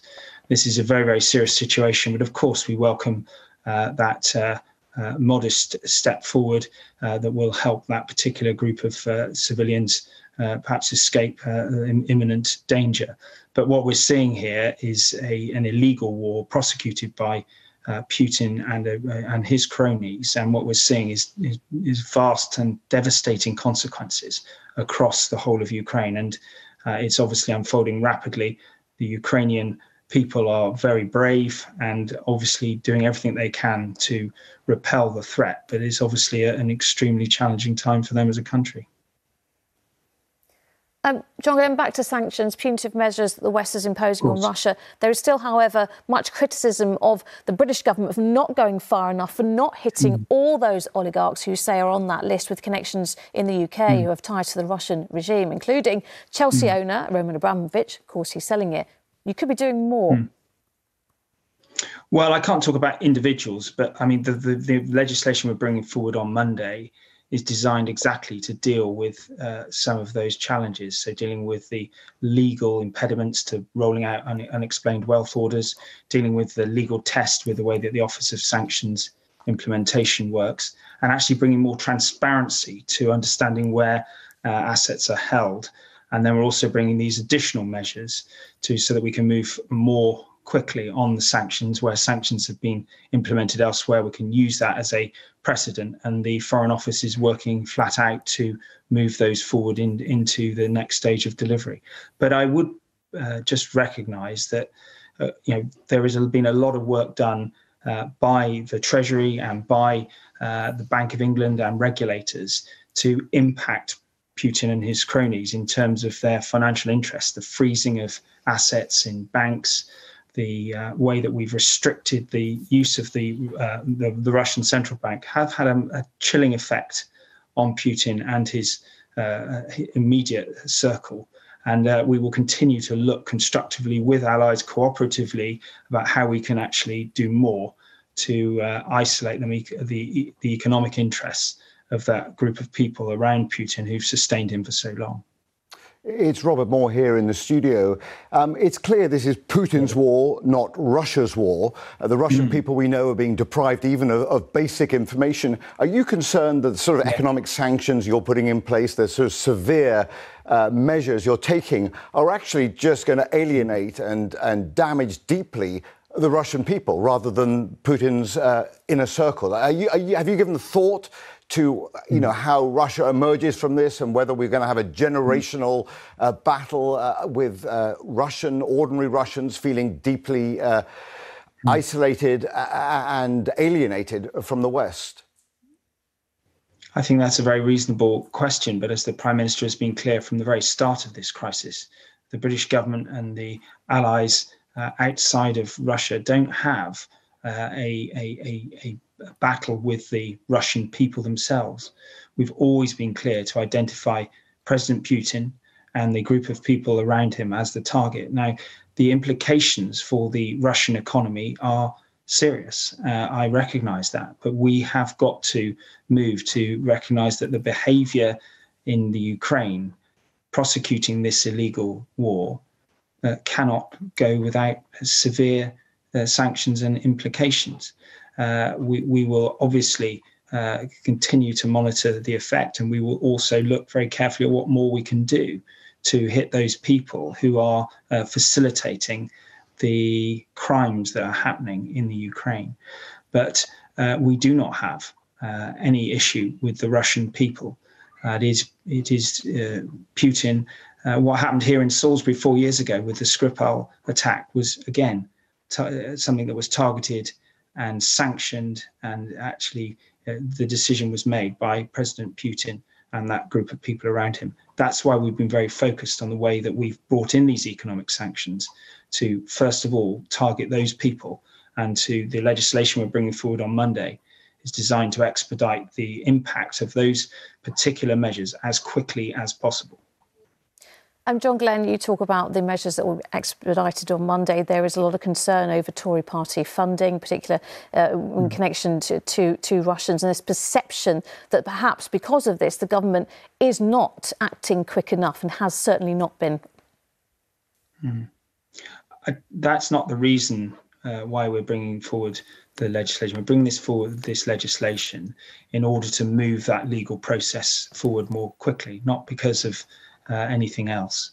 All donations to all political parties, large and small, fit within the legislation. I don't think anyone's making the assertion that there's been an illegal donation to any British political party. But what we're doing on Monday will actually tackle those individuals who are close to Putin, are clearly identified as in his inner circle, and making the legal process for bringing forward those sanctions swifter and more impactful. We are very determined in that across Whitehall, across the Allies, working closely with our friends in Europe and the US to make sure that we impact these individuals as quickly as we possibly can. Different legal frameworks in different countries will obviously mean that these things will happen at slightly different pace. Some we will move forward faster than others, but the commitment and the common goals are clear across our allies. And John Glenn, while you're here, I want to speak to you about the concerns that we've been hearing over the humanitarian efforts, in particular, people that have been trying to get to the UK. We heard from Edgar, who's in Romania at the moment, and the story of his family, his mother-in-law, his wife, who has a British passport. Just getting in touch with the visa office, the fact that it is a paid-for phone line, it is only in English, things like this, he says are actually deterring people from seeking refuge in the UK. Well, I think we moved very quickly to bring forward the Ukrainian family scheme and the humanitarian sponsorship scheme. I can't obviously speak to specific issues around the phone lines, but obviously the Home Office will be looking very carefully at that and seeing what we can do to make that easier. I know we've employed more people on the ground to process these applications at very short amount of time. But obviously, this is a humanitarian crisis, and we will work to improve and to make adjustments if that's possible. But the fundamentals of the scheme are set out. The opportunity to, on an unlimited basis, to unite families, people who have ties with individuals in the UK, and then also the humanitarian sponsorship scheme, which we're moving forward with as quickly as we can. OK. John Glenn, Treasury Minister, thank you for joining us this morning. Well, as we've been hearing throughout this programme, there is a mass movement of people happening in Europe right now. More than 1 million people are fleeing Ukraine for safety in neighbouring countries. We can speak now to Gabriela Liu, who is the UNHCR spokesperson for Romania, and she joins me from Bucharest. Gabriela, what is the situation right now? Good morning. People continue to arrive. I mean, we see that every day, every night, border crossing points are busy. I just returned 2 days ago from from the busiest border crossing point on the northern border with Romania, the Siret one, and then you can see that every minute there are groups of people coming into Romania. Now, what we as UNHCR, UN Refugee Agency, are very much focused on is the protection of these people, because we need to understand that everyone fleeing the conflict in Ukraine is a refugee, regardless the fact that this person is asking for formal protection or not. So our main concern is that when they arrive in our country or in every country, their protection needs are quickly identified and met. For example, when they are at the border, right at the border, we need to make sure, and we do this together with our partners and with the government in coordination with all these entities. We need to make sure that people are, getting to a warm place, because it's freezing outside. It's like very, very cold winter now here. And then that they have access to information, because they need to know what next. They need to know where to go. Transport is insured for them to take them from the border to different places. Accommodation is insured for them by the government, and also through different help provided by the civil society. There is extraordinary mobilization from the civil society, and then all these efforts and all these offers for help. We are trying now together with the government to coordinate. We are coordinating the offers for the assistance, because the needs will be here in 1 week, in 2 weeks, and unfortunately probably in few months' time. So it is important. This aspect is very important, and for that we do work with the government. Number two, it is very important that people have access to reliable information, and for that we have a platform, Dopomoha, which means help in Ukrainian. People can go there and get access to, get information. What if I have this kind of passport? If I want to do this, if I want to that, if I want to ask for asylum, what do I need to do? So all this information is available there. Also, it is very important to keep in mind that the people that are coming, refugees that are coming, are extremely vulnerable. Most of them, like over 90% of them, are women with children and elderly people. So they might have specific needs, specific protection needs. They might have the need to get immediate medical assistance, or to be able to move safely through the country, or to get safely to a reception center to seek asylum. And Gabriella, you mentioned there that a lot of the people that are fleeing, they are vulnerable, they are older people, they are women, they are young children, they are people with medical needs as well. Are they getting the correct kind of aid that they need? Is it getting through to them? And what are the conditions like in the camps that they finally get to? These camps that we're seeing pop up in various places now. What is it like there? There are different types of accommodation. So basically different types of ways to shelter the people. So once we have the regular reception centers that are there for asylum seekers, so for people who formally ask for asylum, then the authorities set up temporary reception centers for people that do not have a place over there. And I say temporary because these are like tent-based, but they are heated and they have like kitchen facilities, so people receive assistance while they are there. And their next move is decided. They receive psychological counseling. Many of them needed medical assistance, even if for not very serious illness, but again, people are coming and they might be cold, they might need a doctor immediately, so they are taken to the nearest hospital.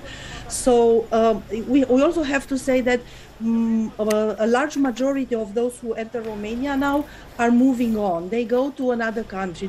So they need to reach the different other countries in Europe where they have family links or where they have friends, or there is this support that they need at this point in time. So I would say that out of the 170,000 people that arrived since 24th of February, almost 130,000 left already. However, this number that we have now, which reached like 60,000 refugees in Romania from Ukraine nowadays, it's an absolute record for Romania. We have to keep in mind that the highest number of asylum requests we had in Romania was last year 10,000, and this was the highest number. So we can imagine that there is a fantastic mobilization of resources from the government, from the civil society, from our side, in order to be able to ensure that protection is available for these people. OK, Gabriella, thank you so much for talking to us this morning. Thank you. Thank you. Well, the plight of those people Gabriella is working with is why the Disasters Emergency Committee has announced its appeal for Ukraine. So far, it has raised £55 million. And one of the ambassadors for the charity Save the Children, a member of the DEC, joins us now. Dom Jolly. Dom, thanks so much for talking to us this morning. You visited Ukraine in 2018 in very different times. How important is this appeal now? Oh, well, the appeal's, I mean, really incredibly important, because what it does, it gets all the 15 leading UK charities and basically coordinates them at a time when obviously it's most needed. So instead of them all working individually, they're all working together. And having been to eastern Ukraine in 2018, when obviously people weren't really aware that this conflict was going on, and seeing literally a sort of First World War type trench warfare going on, it's been going on for 8 years. I was all too aware of what charities could do to help out some of the, especially the kids that were being affected there. So yeah, it's incredibly important. And Dom, you know, you talk about pictures from the war all those years ago. If these pictures were in black and white, we would think, you know, that's what we're seeing. And it's incredibly upsetting to see what is happening to these small children who've just been ripped from their homes, their lives, from school, everything that was normal to them. I mean, seeing these pictures, I mean, how does it make you feel? Well, I mean, it's heartbreaking, because, I mean, even when I was there in 2018, these kids, you know, the kids you can see there and the kids that I met were already having their lives completely uprooted. Some of them were crossing a front line every day, just going to school. Each school we visited had bomb shelters in it. There was snipers. I mean, it was quite extraordinary to me that this was going on just 3 hours away from London, and no one seemed to know about it. Now, obviously, everyone knows about Ukraine, and the problems have just increased 100-fold. But I mean, these kids and families and people have been going through terrible stuff already. And this now, I can't even imagine what's happening to them. So certainly the work that Save the Children was doing out there was absolutely extraordinary, sort of helping kids psychologically, helping them, I mean, in all sorts of senses. So anything anyone can do is incredible. And Dom, you say, you know, it is hard to imagine, really. We can only but imagine, and we hear the stories of just some of the people this morning who have been trying to flee the country, or they have already, or they're trying to get family members out. We also hear that the DEC appeal has raised so far £55 million. That's probably already gone up since we've been on air. And it is heartening to see the British people always willing to put their hands in their pockets and help. It just always astonishes me just how generous people are. I mean, obviously I grew up in Lebanon, so I'm sort of well aware of the problems with both refugees and things like civil wars.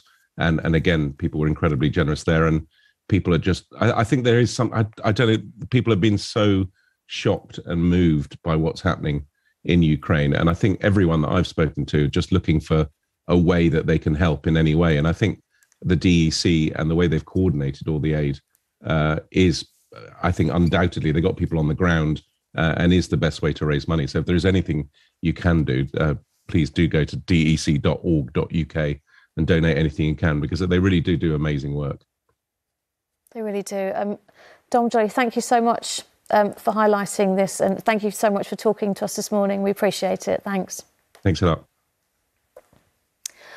We're going to go back now to our Deputy Political Editor, Anushka Astana, who's in Downing Street. Anushka, we heard a few moments ago, didn't we, from the Treasury Minister, John Glenn. I pressed him on whether the government will go further on sanctions. What did you make of what he had to say? Well, I thought there was a really interesting exchange between him and Robert over the question of who the collapse of the Russian economy affects. It affects ordinary Russian people. But remember, the 500 richest people in Russia have more wealth between them than 99.8% of the rest of the population. And the challenge when we're trying to target those people is that many of them have their money abroad. So when the ruble collapses in value, not only are they protected from it, they actually benefit from it. That is why there is this big effort to target them individually wherever they are. Now, there has been a frustration here because the government here has definitely pushed hard on sanctions. Over 200 businesses and entities have been sanctioned. But when it comes to individuals, to oligarchs, we have gone more slowly than the EU and the US because of these legal hurdles. That frustration is going to be dealt with. John Glenn talked about it with emergency legislation that will be put in front of Parliament on Monday. It'll become law very quickly by the 15th of March. And one key thing that is going to change is that this government is going to be able to start sanctioning anyone who is sanctioned by the US, by Canada, by Australia or by the EU immediately when they are named elsewhere. And then for 56 days, we will be able to keep them in place while we jump those legal hurdles in order to be able to do the same here.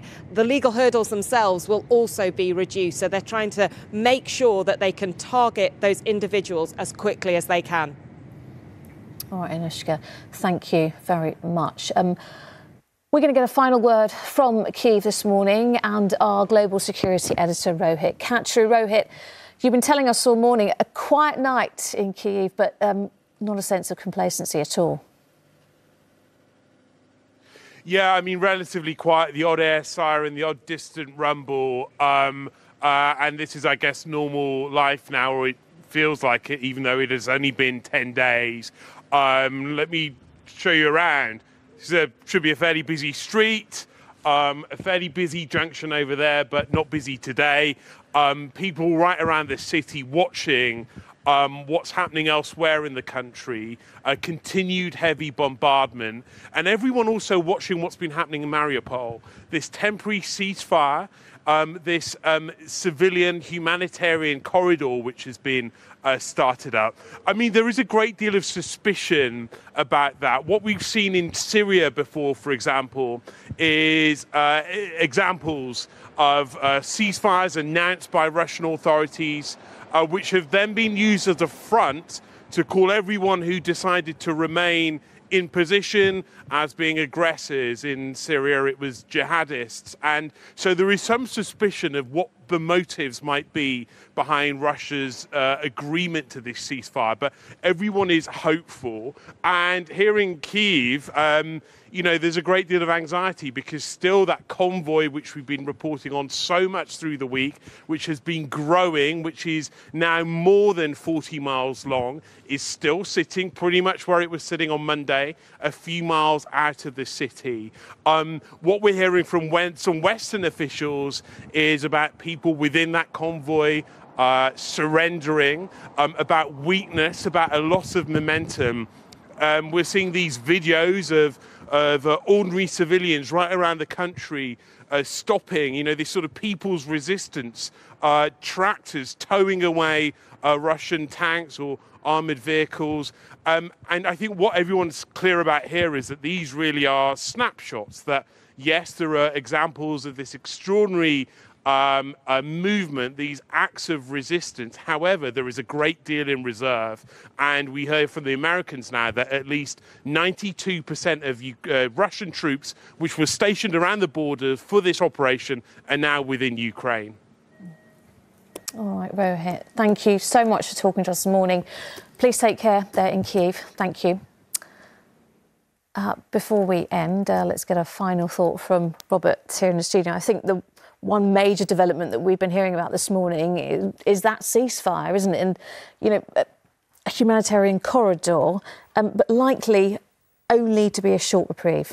I think we've learned a lot in this programme. We've heard right across Ukrainian society people pleading for a no-fly zone. We've heard from the deputy mayor of Mariupol that he believes, despite that humanitarian corridor, the total destruction of his city is imminent. We've heard from Rohit there on the streets of Kiev, the sense of foreboding. We've heard from Romilly talking to some of the 1.2 million people who have fled. And we fear that the next stage is going to be siege warfare. For now, Kharkiv and Mariupol, but next is going to be Kiev and Odessa. And on the other side of the border in Russia, we've had this, really dark development with the essentially the extinguishing of freedom of expression across the cultural jewel that is Russia. The country that gave us so much hope 3 decades ago is now in the grip not of authoritarianism but of totalitarianism. So on so many fronts, ominous developments as we enter the weekend, enter the sort of second full week of this conflict, and I think it's going to get ever more brutal, I'm afraid to say, in the coming days. How long do you think they can hold on for, particularly in Kiev as well, briefly? Well, I think we're going to have, days, even weeks and potentially months now of an insurgency. And so this war doesn't end anytime soon. It doesn't end in diplomacy. We are going to end up with a grinding conflict in the very heart of Europe. All right, Robert, thank you very much for everything this morning. And thank you for all your expert analysis. I think, actually, I have got more time, and I want to ask you that we talked about that media blackout in Russia. How significant is this, and what can we do, really? What can we do to counter that as well? Should we be doing more? I think it's incredibly significant because it's potentially sort of generational in implications. It means the death of investigative journalism. It means the death in terms of freedom of expression. It means the hopes of liberal, open Russia are now almost over, and the Kremlin gets to control the entire narrative right across the sort of vast swathes of Russia. So it couldn't be more sort of tragic in its implications. But different if you're part of the younger generation and you're on your phone, you're on social media? No, not at all, because the social media platforms are now being closed down. Facebook and Twitter have been banished this morning. So, the brightest and the best, the youngest, the most optimistic Russians are now having to flee the country. I mean, how depressing is that in 2022? This is the word. Robert, as I said earlier, thank you so much for all your input analysis this morning. And that brings us to the end of our special ITV News programme this morning on the war in Ukraine. We'll have the very latest from there in our lunchtime update at 1:45. Until then, from all of us here, from everyone in Ukraine, of course, thank you for watching.